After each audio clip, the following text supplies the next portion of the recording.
సహితం విభిన్న వ్యూహ విరచితం మంత్రతంత్ర మిళితం మహోన్నతం ఈ సంహితం ఇదే కదా క్షాత్రం క్షాత్రం.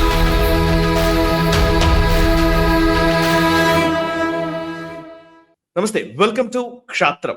డిఫెన్స్ రిలేటెడ్ సబ్జెక్ట్స్ కి సంబంధించి ముఖ్యంగా రక్షణ రంగంలో జరుగుతున్నటువంటి సమూలమైనటువంటి మార్పులు, కొత్త కొత్త ఆవిష్కరణలు, కొత్త కొత్త టెక్నాలజీని ఒడిసిపట్టుకుంటున్నటువంటి విధానాలు, అనేక అంశాలు, ముఖ్యంగా యుద్ధ వ్యూహాలు, రణనీతి, ఇట్లాంటి అనేక అంశాలని ప్రతి వారం మీకు వివరిస్తూ విశ్లేషిస్తూ సాగుతున్నటువంటి చర్చా కార్యక్రమం క్షాత్రం 82వ ఎపిసోడ్ తో సిద్ధంగా ఉంది. ఈ వారంలో జరిగినటువంటి కీలకమైన డెవలప్మెంట్స్ గురించి మాట్లాడడానికి ప్రస్తుతం మనతో ఉన్నారు రక్షణ రంగ నిపుణులు, అంతర్జాతీయ వ్యవహారాల విశ్లేషకులు మామిడి గిరిధర్ గారు. వారితో మాట్లాడదాం. నమస్తే సార్. నమస్తే సాయి. నమస్తే సార్. ఈ వారం మనం క్షాత్రం ఎపిసోడ్ లోకి వెళదాము. వెళ్లే ముందు ప్రేక్షకులకు విజ్ఞప్తి, ఫస్ట్ ఈ వీడియోని లైక్ చేయండి, 10 మందికి షేర్ చేయండి, కమెంట్స్ ద్వారా మీ అభిప్రాయాలు మాతో పంచుకోండి.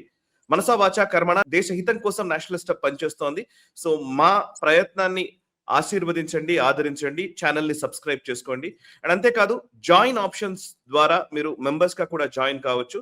మీకు సబ్స్క్రైబ్ బటన్ పక్కనే ఉన్నటువంటి జాయిన్ ఆప్షన్ ని క్లిక్ చేయడం ద్వారా మీరు నేషనల్ స్టెప్ మెంబర్ గా మీరు ఇందులో ఉండడం వల్ల సో మీకు దానికి సంబంధించినటువంటి కీలకమైనటువంటి ముఖ్యంగా లైవ్ టెలికాస్ట్ లో కావచ్చు, మిగతా వాటికి కావచ్చు, దానికి కొన్ని పర్క్స్ కూడా ఉంటాయి, వాటిని కూడా మీరు చూడవచ్చు.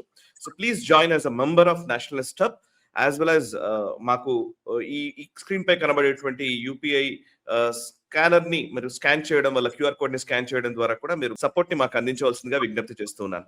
ఇక ఈ వారం మన క్షాత్రం ఎపిసోడ్ లోకి వెళదాము. మొట్టమొదట హార్ముజ్ జలసంధిని ఇరాన్ దిగ్బంధించింది. పర్షియన్ గల్ఫ్ లో ఉన్నటువంటి అనేక నౌకలు, ముఖ్యంగా ఆయిల్ ఇంపోర్ట్స్, మనం ఇప్పుడు మొత్తంగా పర్షియన్ గల్ఫ్ మీదనే చాలా వరకు 50% వరకు డిపెండ్ అయి ఉన్నాము. సో అక్కడ ఆయిల్ ని తీసుకొచ్చేటువంటి నౌకలన్నీ కూడా అక్కడ ఆగిపోయిన పరిస్థితి, నిలిచిపోయిన పరిస్థితి. సో హార్ముజ్ జలసంధిని పూర్తిగా ఇరాన్ తన కంట్రోల్లో తీసుకున్నటువంటి పరిస్థితి కనబడుతోంది. సో ఈ నేపథ్యంలో అసలు అమెరికన్ వార్షిప్స్ అక్కడికి వెళ్ళాలంటే కూడా ఎందుకు ప్రయత్నం చేయట్లేదు? వెళ్లే ప్రయత్నం చేస్తున్నాయా, లేకపోతే అక్కడ ఉండే ప్రమాదాన్ని ముందే పసిగట్టాయా? ఇప్పటికే కొన్ని నౌకల్ని ఆల్రెడీ ఇరాన్ ధ్వంసం చేసిన పరిస్థితి. అండ్ ఈ నేపథ్యంలో భారత్ కి సంబంధించినటువంటి అవసరాలు మాత్రమే కాదు, యూరోపియన్ యూనియన్ కి సంబంధించినటువంటి షిప్స్, లేకపోతే అమెరికాకి సంబంధించిన పరిస్థితులు ఇవన్నీ ఉన్న నేపథ్యంలో ఈ హార్మోజ్ జలసంధి దగ్గర సీ మైన్స్ ని డిప్లాయ్ చేసింది అనేది మనకు తెలుస్తున్నటువంటి విషయము. సో దీని గురించి అసలు బేసికల్లీ యుద్ధానికి సంబంధించిన అంశాల గురించి మాట్లాడదాం, ట్రేడ్ తర్వాత మాట్లాడదాం. సారా చాలా వరకు గిరిధర్ గారు ఎక్స్ప్లెయిన్ చేశారు కాబట్టి సార్, యాక్చువల్లీ ఈ హార్మోజ్ దగ్గర ఉన్నటువంటి మైన్స్ విషయం ఏంటి? నిజానికి US air craft carrier Abraham Lincoln అక్కడే ఉంది, అరేబియన్ ఓషన్ లో ఉంది. బట్ వాళ్ళు నిజంగా ముందుకు వెళ్ళొచ్చు, వెళ్ళడానికి భయపడుతున్నారని మనం భావించాలా? కరెక్ట్. నిజంగా ఇవి ఈ ల్యాండ్ మైన్స్ అన్నవి చాలా భయంకరమైనటువంటివి. రెండో ప్రపంచ యుద్ధంలో దీని ఫస్ట్ టైం దీని యొక్క కెపాసిటీ ఏంటో అందరూ చూశారు.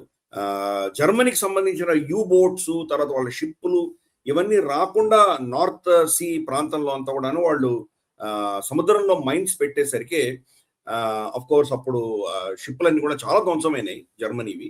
అలాగే ఈవెన్ టర్కీ కూడాను, టర్కీని సముద్రం ద్వారా దాడి చేద్దామని చెప్పి యూకే ట్రై చేస్తే కనుక వాళ్ళు కూడా అక్కడ మిసైల్స్ ఇది మన మైన్స్ పెట్టారు. ఆ మైన్స్ వల్ల టర్కీ కూడా అప్పుడు యూకే కూడా టర్కీని సముద్రం గుండా అటాక్ చేయలేకపోయింది. అది వేరే విషయం. తర్వాత ల్యాండ్ భూమి మీద వచ్చారు వాళ్ళు, చాలా డిజాస్ట్రస్ క్యాంపెయిన్ అది, చాలా ఫ్లాప్ అయింది. కానీ అంటే సముద్రంలో ఈ మైన్స్ అన్నవి ఎంత కీలకమైందో అప్పటి నుంచి మొదలైంది. మరి అప్పటి టెక్నాలజీ స్టోరీ కట్ చేస్తే ఇప్పటి టెక్నాలజీ ఎంత డెవలప్ అయి ఉంటుంది మనం అర్థం చేసుకోవచ్చు కదా. అప్పుడు ఏం చేసేవాళ్ళు అంటే కనుక అది ఒక చైన్స్ తో ఉండేవి. మనకు యాంకర్ లాంటివి ఏదో ఒకటి లోపలికి వెళ్ళి సముద్రంలో అది గట్టిగా పట్టుకుని సముద్రపు ఫ్లోర్ ని పట్టుకునేది. చైన్స్ వచ్చేవి, చైన్స్ మీద ఈ మైన్స్ ఉండేవి. షిప్పులు వెళ్తుంటే కనుక దాని హల్ ఉంటుంది కదా, హల్కి టచ్ అయిందంటే కనుక పేలిపోయేది. సో అలా ఉండేవి అప్పట్లో. కొంతకాలం ఏం చేశారంటే అది ఫ్లోటింగ్ లాంటిది పెట్టారు. ఆ ఫ్లోటింగ్ పెడితే కనుక సముద్రంలో ఫ్లోట్ అవుతుండేవి, జస్ట్ నీటి మట్టంగా కొద్దిగా కింద ఉండేవి, దాన్ని తగిలితే పేలిపోయి బ్లాస్ట్ అయిపోయేవి. ఇటువంటివి ఆ కాలంలో ఉండేవి. ఇప్పుడు అలా కాదు, ఇప్పుడు చాలా సోఫిస్టికేటెడ్ మైన్స్ అన్ని వస్తున్నాయి. ఫర్ ఇన్స్టెన్స్ ఇప్పుడు ఇరాన్ హార్మోజ్ లో పెట్టినటువంటి మైన్స్, వాళ్ళు మైన్ లేయింగ్ కి వెళ్తుంటే కనుక యుఎస్ఏ రమారమి 16 వీళ్ళ బోట్స్ ని పేల్చేసింది. వాళ్ళ ఎయిర్ క్రాఫ్ట్స్ వచ్చి దాన్ని షూట్ డౌన్ చేసింది. కానీ వాళ్ళ దగ్గర ఇటువంటి ఇంకా చాలా బోట్స్ ఉన్నాయి, చిన్న చిన్న బోట్స్ చాలా ఉన్నాయి. ఎన్ని పేల్చగలరు వీళ్ళు? ఒక్కొక్క బోట్ ని పేల్చాలంటే చాలా మిలియన్స్ ఆఫ్ డాలర్స్ అమ్యునిషన్ తోటి వాళ్ళు పైనుంచి ఫైర్ చేయాల్సి వస్తుంది వాళ్ళకి. కాబట్టి అది ఒక ఖర్చుతో కూడినటువంటిది. ఇరాన్ ఏమో నంబర్స్ గేమ్ ఆడుతుంది. అందుకని ఈ ఈ యొక్క మైన్స్ అనేది పెడుతుంటే అమెరికా దాన్ని 100% ఆపలేకపోతుంది. ఇదొక విషయం. రెండవది, మనం హార్మోస్ సంధి చూసామంటే అక్కడ మనకు 32-33 కిలోమీటర్ల షార్టెస్ట్ గ్యాప్ ఏదైతే ఉందో దాంట్లో కూడా షాలో వాటర్స్ అంటారు. అంటే ఈ పెద్ద పెద్ద షిప్పులు, ట్యాంకర్లు, మనకు గ్యాస్, తర్వాత పెట్రోలు, ఇటువంటి పెద్ద పెద్ద సామాను మోసుకెళ్లేటువంటి షిప్పులు ఏవైతే ఉంటాయో దానికి కింద సముద్రంలో డెప్త్ చాలా కావాలి. అవి మన తీరం దగ్గర దాకా రాలేవు. తీరం దగ్గర దాకా వస్తే కానీ ఇసుకలు ఇరుక్కుపోతాయి. కాబట్టి ఈ రెండు ప్రాంతాల్లో కూడా, ఒమాన్ సైడ్ను తర్వాత ఇటు ఇరాన్ సైడ్ కూడాను మట్టి ఎక్కువ ఉంటుంది. మధ్యలో ఒక 2 నుంచి 3 కిలోమీటర్ల దూరం మాత్రమే డీప్ సీ ఉంటుంది. ఈ మధ్యలోనే అవి వెళ్ళాలి. కాబట్టి ఇరాన్కి ఈ మైన్స్ పెట్టడానికి 33 కిలోమీటర్లు పెట్టాల్సిన అవసరం లేదు వాళ్ళకి. ఆ 2-3 కిలోమీటర్లు పెడితే కానీ సరిపోతుంది వాళ్ళకి. కాబట్టి వాళ్ళకు ఏరియా ఆఫ్ ఆపరేషన్ చాలా తక్కువ. అమెరికా వద్దన్నా కాదన్నా వాళ్ళు ఏమనుకున్నా కానీ ల్యాండ్ మైన్స్ పెట్టగలరు. కాబట్టి ఆ అడ్వాంటేజ్, టెరిటోరియల్ అడ్వాంటేజ్ ఇరాన్కు ఉంది. ప్లస్ ఆపరేషనల్ గా వాళ్ళు ఒక్కొక్క చిన్న చిన్న బోట్లో 2 మైన్స్ తీసుకెళ్లి పెట్టేసి రావచ్చు. సో ఇది మనకు టాక్టికల్ గా అర్థం చేసుకోవాల్సిన విషయం. తర్వాత మైన్స్, వాళ్ళ దగ్గర కూడా చాలా ఇంప్రొవైజ్డ్ మైన్స్ ఉన్నాయి. చైనా నుంచి కొనుక్కున్నారు వాళ్ళు. తర్వాత వాళ్ళ దగ్గర కొంత డెవలప్ చేసినట్టు మైన్స్ ఉన్నాయి. వాళ్ళు పెడుతున్నటువంటి మైన్స్ లో చాలా భిన్నమైన వెరైటీస్ ఉన్నాయి. ఒకటి కాంటాక్ట్ మైన్స్ కూడా పెట్టారు. నేను చెప్పాను కదా ఇందాక, కాంటాక్ట్ మైన్స్ అంటే కనుక కింద చైన్స్ ఉంటాయి, తర్వాత దాంట్లో అండర్ ద వాటర్ ఫ్లోట్ అవుతున్నటువంటివి, ఇటువంటి కాంటాక్ట్ మైన్స్ ఉంటాయి. తర్వాత స్మార్ట్ మైన్స్ పెట్టారు. స్మార్ట్ మైన్స్ అంటే అది ఏమవుతుందంటే కింద సముద్ర గర్భంలో ఉంటుంది, కానీ పైన వెళ్తున్నటువంటి షిప్ యొక్క ఒత్తిడి వల్ల, దాని సోనార్స్, దాని ప్రొపెల్లర్స్ యొక్క శబ్దం వల్ల, తర్వాత దాని మ్యాగ్నెటిక్ ఫీల్డ్ వల్ల అది డెటనేట్ అవుతుంది. పైన తిమింగళం వెళ్ళిందంటే, తిమింగళం వెళ్తే కనుక దాని కెపాసిటీ తక్కువ, కాబట్టి దాన్ని అబ్జర్వ్ చేయగలదు. చిన్న బోట్ వెళ్తుందంటే అబ్జర్వ్ చేయగలదు. పెద్ద పెద్ద షిప్లు వెళ్తున్నాయంటే దాని యొక్క అకాస్టిక్స్ ఏముంటాయో దాన్ని రీడ్ చేసి నిజంగా దీన్ని షూట్ చేయాలా వద్దా నిర్ణయించుకుని తర్వాత పేరేటువంటి స్మార్ట్ మైన్స్ ఉన్నాయి. అలాగే కొన్ని బాటమ్ మైన్స్ సముద్రం గర్భంలో ఉంటాయి. అవి పైన మట్టి, అఫ్ కోర్స్ నీటి అటు ఇటు కదులుతున్నప్పుడు, నీరు కదులుతున్నప్పుడు దాని మీద మట్టి బురదలాగా వచ్చేస్తుంది. ఎవరికి కనిపించడం కూడా కనిపించదు. అవి అటువంటి కొన్ని దాచిపెడతారు. తర్వాత మనం చూస్తే కనుక దాంట్లో కొన్ని ఇంకా స్మార్ట్ వెరైటీస్ కొన్ని ఉన్నాయి. దీంట్లో ఏంటంటే కనుక పైన ఉన్నటువంటి ఆబ్జెక్ట్ ఏదైతే వెళ్తుందో ఇది మిత్రుడా శత్రువా నిర్ణయించుకొని, ఒకవేళ శత్రువు దీన్ని షూట్ చేయాలి అనుకున్నప్పుడు కింద నుంచి ప్రొజెక్టైల్ వెళ్తుంది. అంటే ఒక మిజైల్ లాంటిది వెళ్తుంది. మిజైల్ లాంటిది వెళ్ళి ఆ షిప్ ని హల్ని కొడుతుంది, పేలిపోతుంది. సో ఇది ఇన్ని డిఫరెంట్ వెరైటీస్ ఆఫ్ మైన్స్ అన్ని కూడా వాళ్ళు అక్కడ పెట్టారు. డొనాల్డ్ ట్రంప్ ఆఫ్ కోర్స్ బెదిరిస్తున్నాడు, మీరు అన్ని మైన్స్ తీసేయకపోతే 20 times ఎక్కువ కొడతాను అని బెదిరిస్తున్నాడు. ఇరాన్ని బెదిరించే పరిస్థితి లేదు ఈరోజు. ఏదో అమెరికా చెప్తుంది కాబట్టి వాళ్ళు ఏం గజగజ వణికిపోవట్లేదు. వాళ్ళు ఏం చేస్తారో చేయండి అని పెడుతున్నారు. ఇన్ఫాక్ట్ వాళ్ళు ఓపెన్ గా ఛాలెంజ్ ఇస్తున్నారు. పర్షియన్ గల్ఫ్ ఒక రండి, వచ్చి చూపించండి, మీ అంత సత్తా ఉంటే కనుక రండి అని చెప్తున్నారు. ఎందుకంటే నువ్వు చెప్పినట్టు యుఎస్ఎస్ అబ్రహాం లింకన్ ఎక్కడో దూరంగా 500 miles దూరంలో ఎక్కడో అరేబియన్ సీలో కూర్చున్నారు వాళ్ళు. అక్కడి నుంచి షార్టేజ్ చేస్తున్నారు. పర్షియన్ గల్ఫ్ దగ్గర కూడా రావడానికి భయపడుతున్నారు వాళ్ళు. మరి అంత ఎయిర్ డిఫెన్సెస్ ఉన్నటువంటిది వాళ్ళు ఎందుకు రాలేకపోతున్నారు అంటే సూక్ష్మంలో మోక్షం. చిన్న చిన్న వాళ్ళకు ఉన్నటువంటి షహీద్ డ్రోన్స్, తర్వాత ఈ ఇంకా ఇరాన్ దగ్గర ఒక స్పెక్యులర్ డ్రోన్స్ ఉన్నాయి. సముద్రం మీద వెళ్ళేటువంటి బోట్లు, అవి డ్రోన్ లాగా వెళ్తాయి, సముద్రం మీద వెళ్తాయి, చిన్న చిన్నవి అవి. అది వెళ్ళి షిప్ని ఢీకొని పేలిపోతుంటాయి. సో అటువంటివి ఉన్నాయి. సో ఎన్ని ఆపగలరు మీరు? అది మైనా కాదా, ఫిషింగ్ బోటా, మీకు ఎలా తెలుస్తుంది? సో ఇటువంటివి అంటే out of the box solutions Iran తీసుకుంటోంది. కాబట్టి అమెరికా లాంటి పెద్ద శక్తే భయపడుతోంది. వాళ్ళు ఆల్రెడీ వాళ్ళ ట్రేడ్ సెక్రటరీ ఒక ట్వీట్ చేశారు. ట్వీట్ చేసి ఫస్ట్ షిప్ని మేము మా నేవీ ఎస్కాట్ చేసింది స్ట్రేట్ ఆఫ్ హార్మోస్ నుంచి అని వాళ్ళు అనౌన్స్ చేశారు. అనౌన్స్ చేయగానే ఇంటర్నేషనల్ గా ఈ యొక్క ఫ్లీట్ అందరూ ట్రాక్ చేస్తున్నారు కదా శాటిలైట్స్ తోటి. తర్వాత ట్రాన్స్పాండర్స్ ఉంటాయి, ట్రాన్స్పాండర్స్ ని ట్రాక్ చేస్తారు.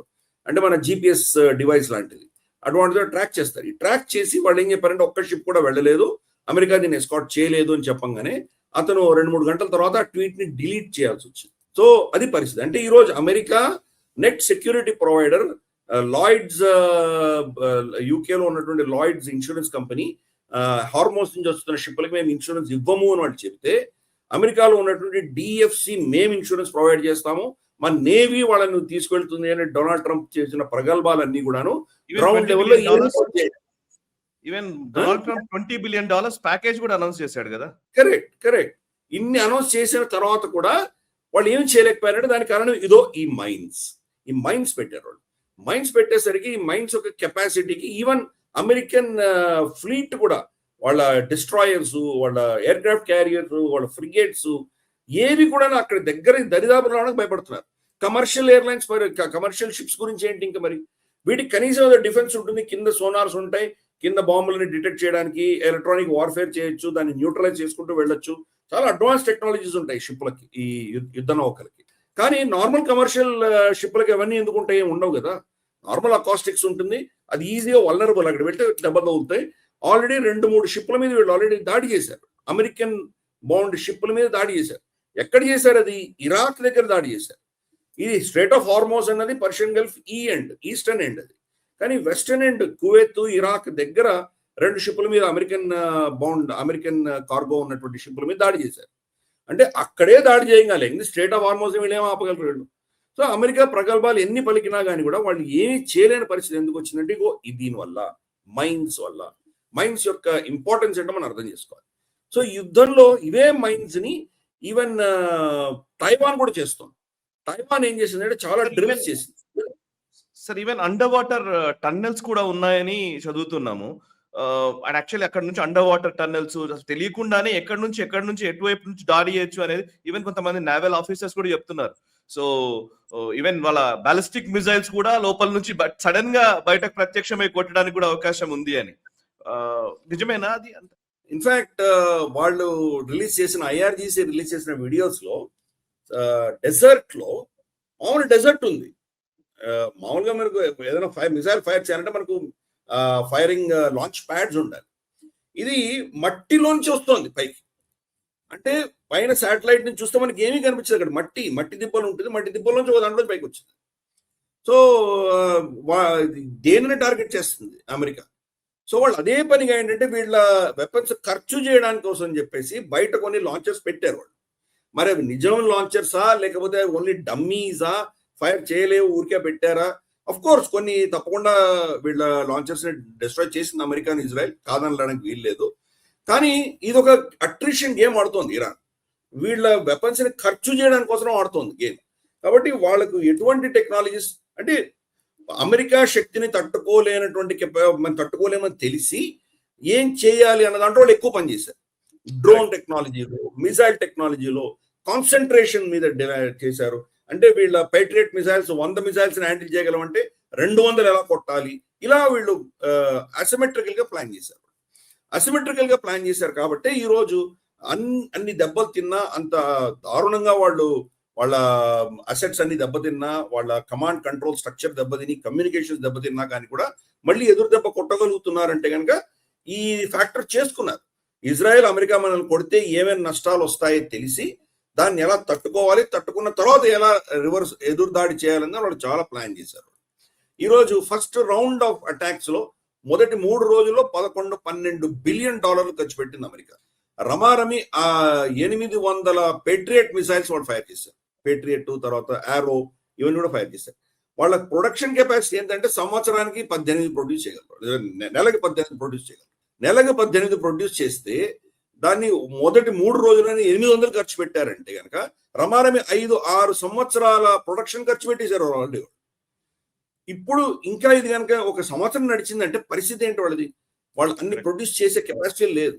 అందుకని ఏం చేస్తున్నారు, సౌత్ కొరియా లాంటి ప్రాంతం నుంచి తీసుకొస్తున్నారు. సౌత్ కొరియాకి ఇప్పుడు ఏమి ఇబ్బంది లేదు, వాళ్ళకేం యుద్ధం రాదు, నార్త్ కొరియా అమెరికా డిసైడ్ చేసి యుద్ధం వచ్చినా కానీ పర్వాలేదు అని చెప్పి వాళ్ళ మానానికి వాళ్ళని వదిలేసి అక్కడి నుంచి థర్డ్ మిసైల్స్ అన్ని ఇప్పుడు పర్షియన్ గల్ఫ్ కి షిఫ్ట్ చేస్తోంది అమెరికా.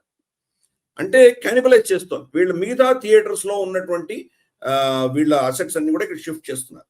అంటే ఇది వీళ్ళ స్టాక్స్ ఎలా డిప్లీట్ అయినాయో అర్థం అవుతుంది. సో కాబట్టి ఈ యుద్ధం అన్నది గేమ్ ఆఫ్ అట్రిషన్ కింద ఇరాన్ తీసుకెళ్ళింది. ఆ గేమ్ ఆఫ్ అట్రిషన్ లో ముజ్తబా ఖమనై మొదటిసారి ఆయన స్టేట్మెంట్ రిలీజ్ చేశాడు.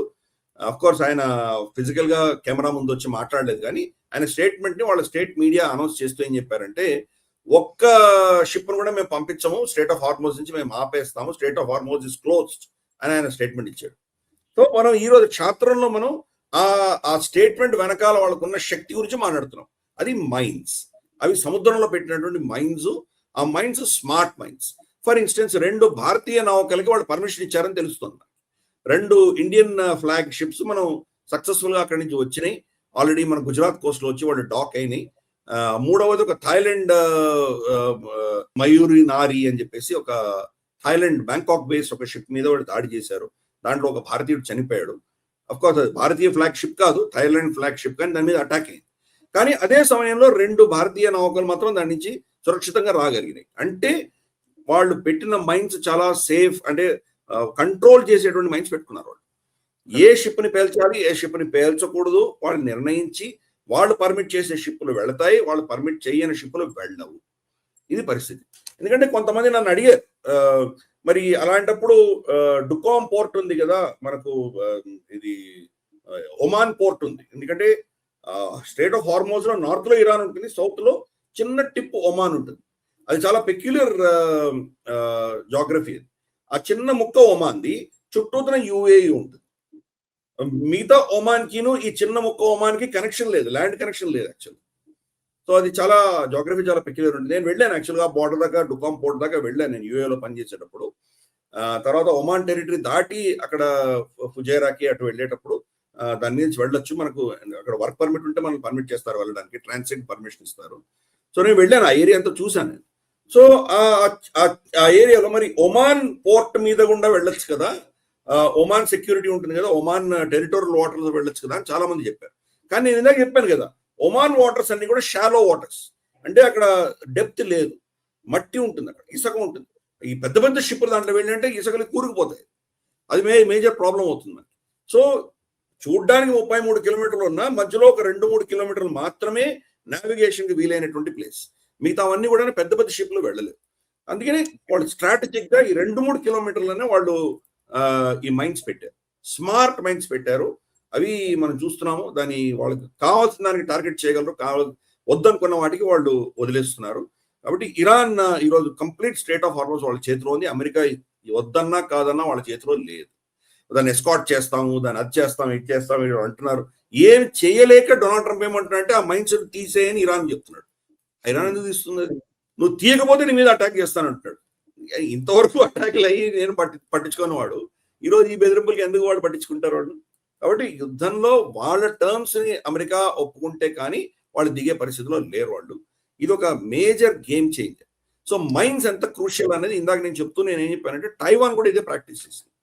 టైవాన్ ఏం చేసిందంటే చైనా కనుక వాళ్ళని ఇన్వేట్ చేస్తే కనుక దాన్ని ఎలా ప్రొటెక్ట్ చేసుకోవాలి అని గతంలో యుద్ధ విన్యాసాలు చేశారు. టైవాన్ కూడా ఏం చేసిందంటే ఈ మైన్ లేయింగ్ షిప్స్ మీద బాగా ఇన్వెస్ట్ చేశారు. ఎందుకంటే చైనా చాలా విపరీతంగా నంబర్ గేమ్ ఆడుతున్నారు.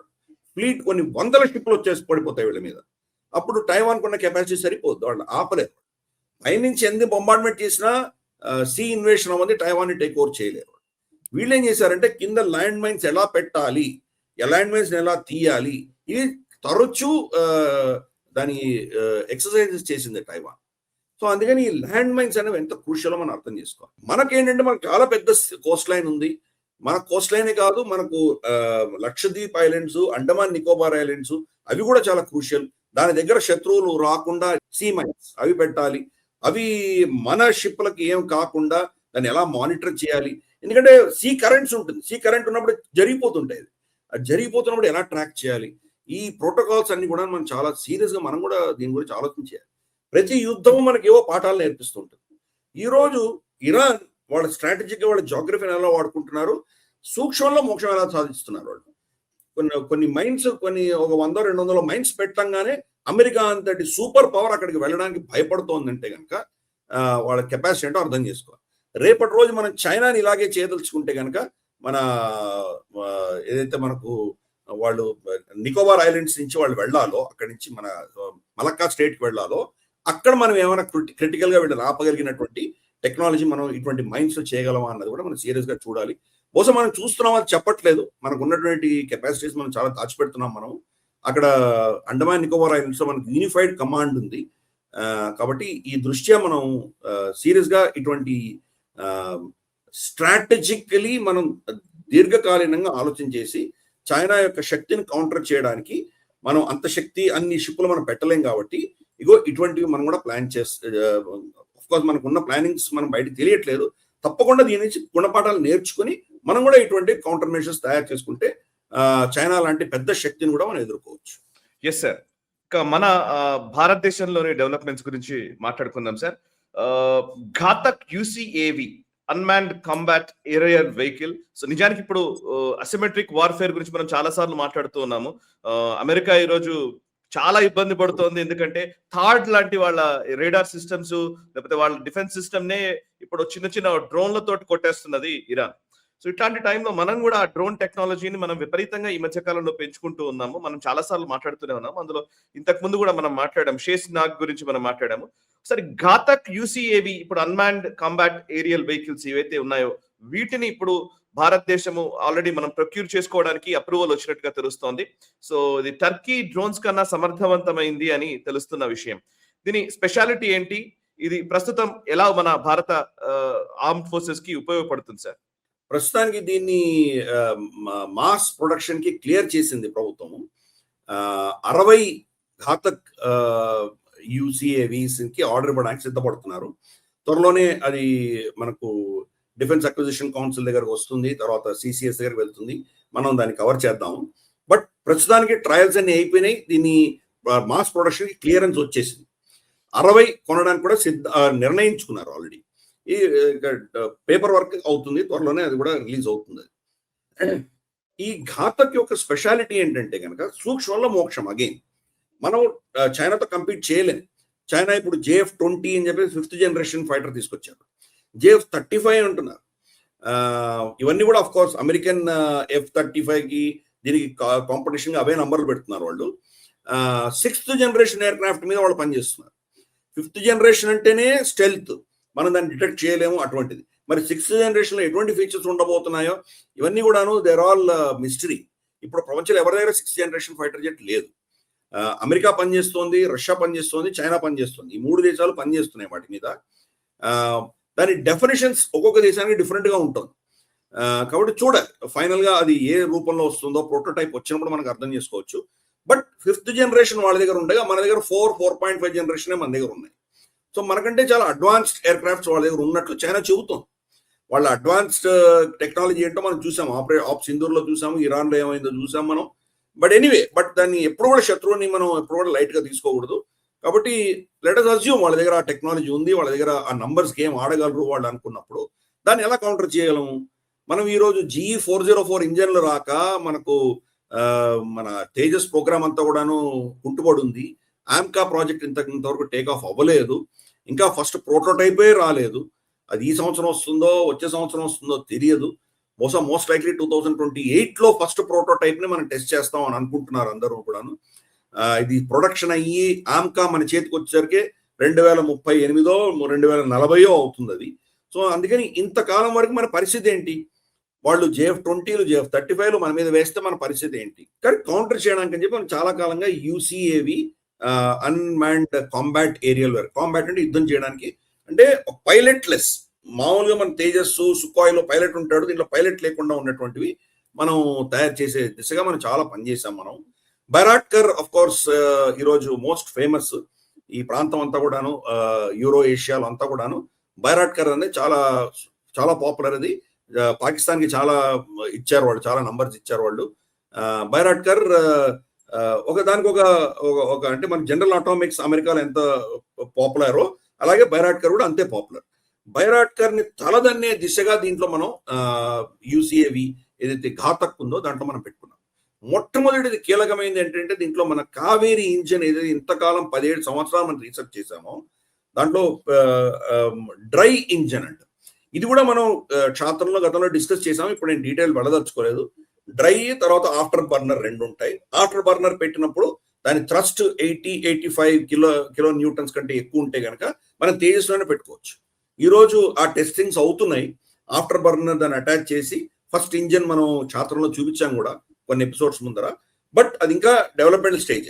బట్ డ్రై ఇంజన్ ఏదైతే ఉందో అది ఈరోజు ఘాతక్లో పెట్టుకోగలుగుతున్నాము. ఘాతక్లో పెట్టి దానికి ఆ థ్రస్ట్ ఇవ్వగలుగుతున్నాము. సో ఇది ఆకాశంలో ఎగిరినప్పుడు బైరాట్కర్ ని కంపేర్ చేసి చూస్తే కనుక దీంట్లో చాలా ఫీచర్స్ ఎక్కువ పెట్టాం మనం. దాని డిజైన్ కూడా చాలా డిఫరెంట్ గా ఉంది. డిజైన్ ఆల్మోస్ట్ మన F-35 బాంబర్స్ లాగా మనం తయారు చేస్తాం, B-2 బాంబర్స్ లాగా స్టెల్త్ డిజైన్.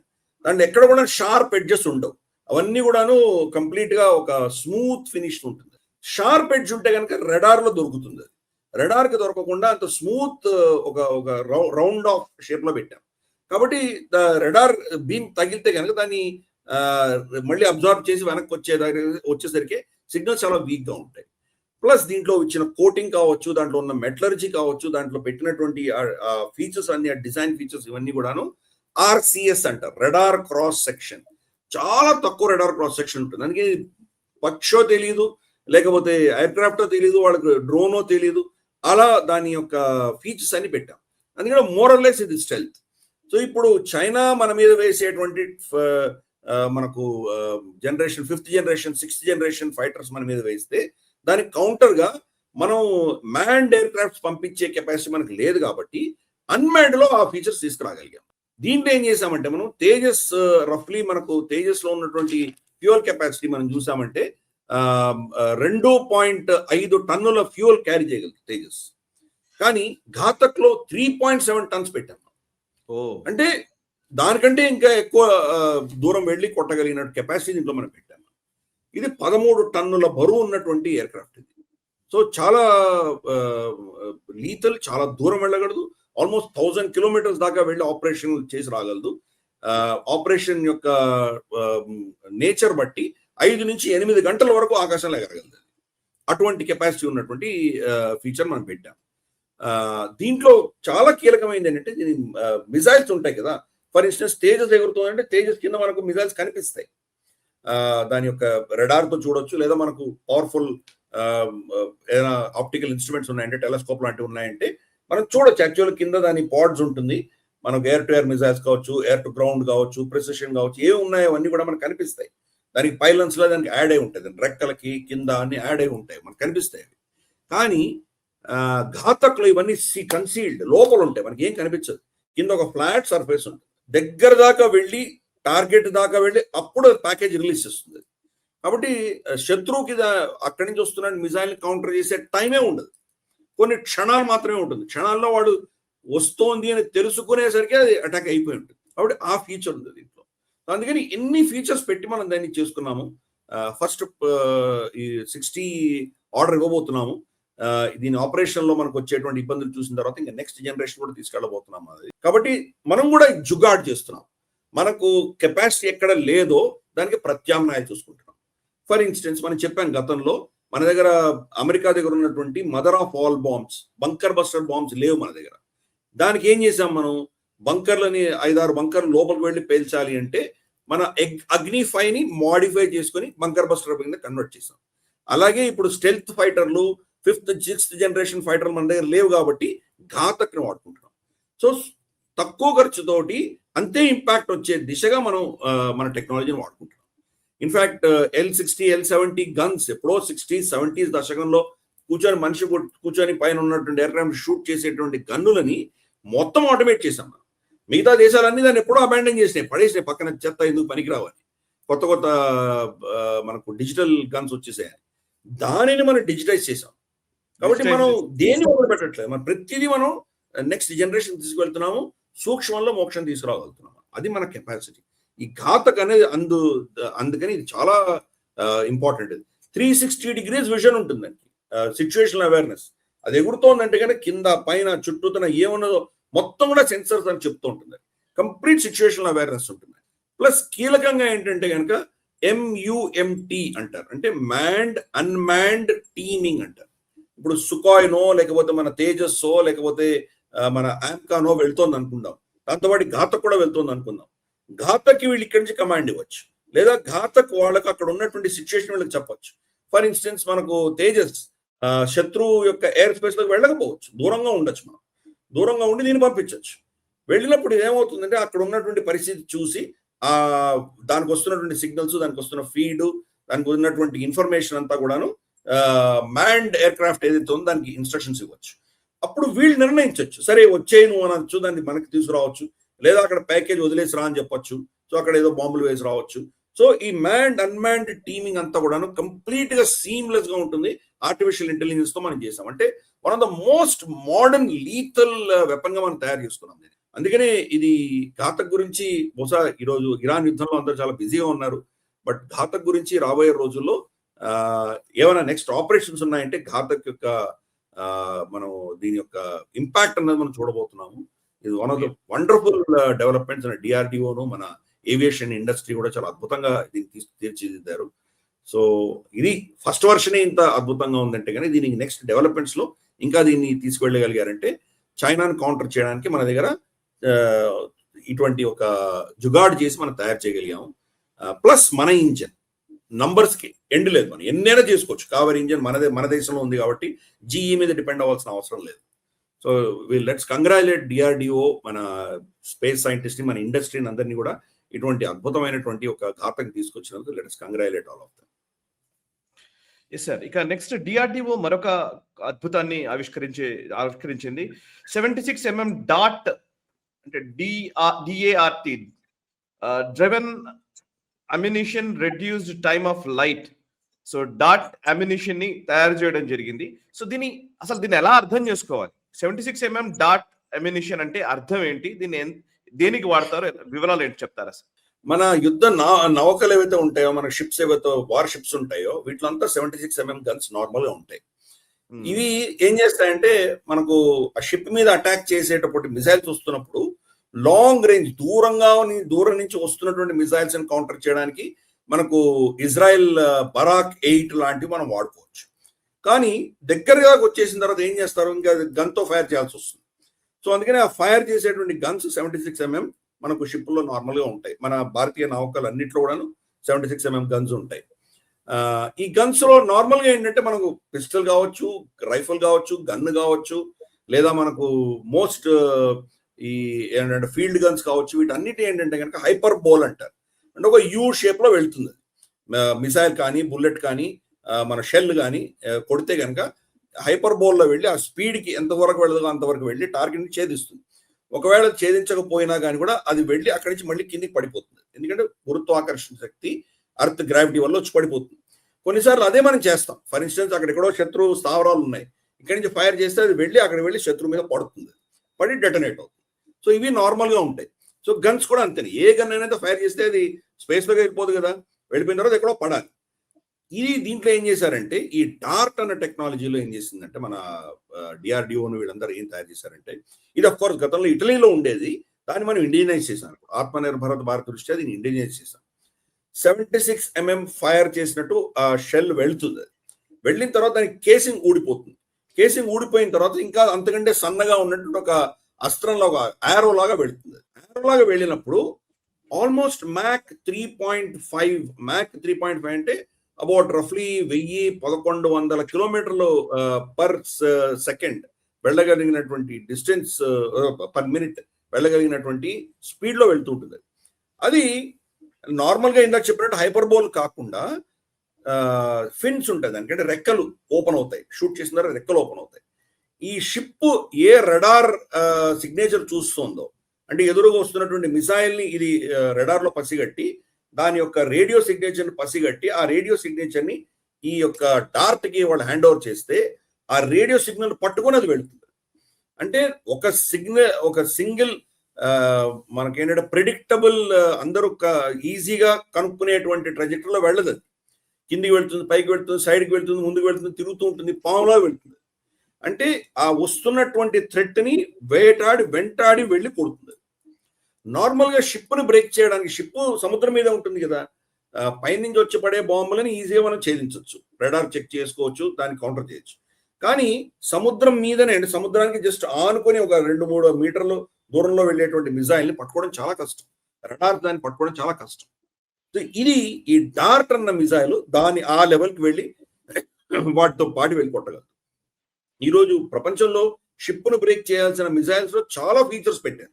అదేమవుతుందంటే సముద్రం ఆనుకొని వెళ్తుంటుంది, సడన్గా పైకి వెళ్తుంది, మళ్ళీ కిందికి వెళ్తుంది, లెఫ్ట్కి వెళ్తుంది, కాస్త దూరం లెఫ్ట్కి వెళ్ళిందని మళ్ళీ రైట్ తిరుగుతుంది. ఇలా తిప్పి అంటే దాన్ని ప్రెడిక్ట్ చేయలేరు. దాని యొక్క ట్రాజెక్టరీని ప్రెడిక్ట్ చేయకుండా డైరెక్ట్ గా షిప్ ను కొట్టగలిగినటువంటి కెపాసిటీ చాలా యాంటీ షిప్ మిజైల్స్ లో ఉంటుంది. కాబట్టి ఆ ఫీచర్ ని కౌంటర్ చేయాలంటే కనుక మనకు షార్ట్ రేంజ్ లో బరాక్ ఫెయిల్ అయితే లాంగ్ డిస్టెన్స్ మనం కొట్టగలిగినప్పుడు కొడతాము.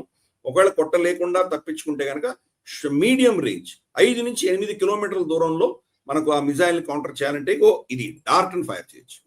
దీంట్లో కూడా అడ్వాంటేజ్ ఏంటంటే కనుక నిమిషానికి 120 రౌండ్లు ఫైర్ చేయొచ్చు. సో వస్తున్న దానికి ఒకటే కాదు, మల్టిపుల్ డార్ట్స్ వెళ్ళి కొడతాయి దాన్ని. కాబట్టి షూర్ షార్ట్ కిల్. అది అటు వెళ్ళినా ఇటు వెళ్ళినా కనీసం ఏదో ఒక డార్ట్ వెళ్ళి దాన్ని కొట్టేస్తుంది. కాబట్టి ఇటువంటి యొక్క ఫీచర్ మన షిప్ల యొక్క ప్రొటెక్షన్ కోసం మనం పెట్టుకున్నాం. ఇది కూడా ఇప్పుడు మాస్ ప్రొడక్షన్ వెళ్ళబోతోంది. సో దీన్ని ఇండిజినైజ్ చేసి మన షిప్ల ప్రొటెక్షన్ కోసం యాంటీ షిప్ ప్రొజెక్టైల్స్ ని ఎదుర్కోగలిగినటువంటి కెపాసిటీ ఈ రోజు ఆత్మనిర్భరత దృష్ట్యా మనమే పెంచుకున్నాం. లేకపోతే చాలా ఖర్చుతో కూడినటువంటి ఇంపోర్ట్ చేసుకునే వాళ్ళం గతంలో. కాబట్టి అగైన్ మన డిఆర్డిఓని, మన సైంటిస్టులని, వీళ్ళందరినీ కూడా మనం అభినందించాలి. సార్ ఇక నెక్స్ట్ అంశంలోకి వెళదాం sir. Actually Rajnath Singh, defence minister Rajnath Singh గారు 2047 విజన్ ని, డిఫెన్స్ ఫోర్సెస్ కి సంబంధించినటువంటి విజన్ డాక్యుమెంట్ ని రిలీజ్ చేశారు. అంటే మనం 2047 వికసిత్ భారత్ అంటున్నాం కాబట్టి వికసిత్ భారత్ లక్ష్యంగా భారత త్రివిధ దళాలకు సంబంధించినటువంటి ఒక విజన్ ఏ విధంగా ఉండబోతుంది, రోడ్ మ్యాప్ ఏ విధంగా ఉంటుంది అనేది రిలీజ్ చేశారు. సో దాంట్లో ఏమేమి అంశాలని హైలైట్ చేయడం జరిగింది అండ్ మన విజన్ ఏ విధంగా ఉంటుందో సార్ చెప్తారా? అంటే మొట్టమొదటిది దీంట్లో సీమ్లెస్ గా అన్ని దళాలు కలిసి ఎలా యుద్ధం చేయాలి అన్నది వాళ్ళ ఫోకస్ ఎక్కువ పెట్టారు. మనం చూస్తే కనుక జాయింట్నెస్ అన్న పదం వాడారు. ఇది మనం చూసాం ఆపరేషన్ ఆప్ సింధూర్ లో మనం చూసాం. మోస్ట్ ఫేమస్ ఫోటోగ్రాఫ్ ఆప్ సింధూర్ లో ఏంటంటే కనుక air force chief, army chief ఇద్దరు స్క్రీన్స్ చూస్తున్నారు, చేతులు వెనకాల పెట్టుకుని స్క్రీన్స్ చూస్తున్నారు. అది మోస్ట్ ఫేమస్. అంతకంటే బెస్ట్ సిగ్నల్ ఇంకోటి లేదు మనకి. అఫ్ కోర్స్ అక్కడ దాంట్లో నేవీ చీఫ్ లేరు. బట్ ఈ యొక్క డాక్యుమెంట్ ఏదైతే ఆయన రిలీజ్ చేశారు, defence forces vision 2047 a road map for a future ready Indian military అన్నటువంటి డాక్యుమెంట్ ఆయన రిలీజ్ చేశారు. దీంట్లో ఈ జాయింట్నెస్ మీద ఎక్కువ ఫోకస్ ఉంటుంది. ఎలా త్రివిధ దళాలు కలిసి ఎలా చేయాలి. చాలాసార్లు ఏమవుతుందంటే గతంలో మనం చూసాము, వాళ్ళ దగ్గర కెపాసిటీ ఎంత ఉందో వీళ్ళకి తెలియదు. ఫర్ ఇన్స్టెన్స్ ఆర్మీకి ఎయిర్ ఫోర్స్ ఎంత కెపాసిటీ ఉందో తెలియకపోవచ్చు, 100% తెలియాల్సిన అవసరం లేదు. అలాగే ఎయిర్ ఫోర్స్ కి ఆర్మీ దగ్గర ఎటువంటి కెపాసిటీ ఉందో వీళ్ళకి తెలియకపోవచ్చు. సో డూప్లికేషన్స్ ఉండొచ్చు, లేదా తెలిసి ఒక పర్టికులర్ టార్గెట్ లో ఇంకొక దళానికి ఉన్నటువంటి కెపాసిటీని వాడుకోలేకపోయి ఓడిపోయినటువంటి, దెబ్బలు తిన్నటువంటి క్షణాలు చాలా ఉన్నాయి.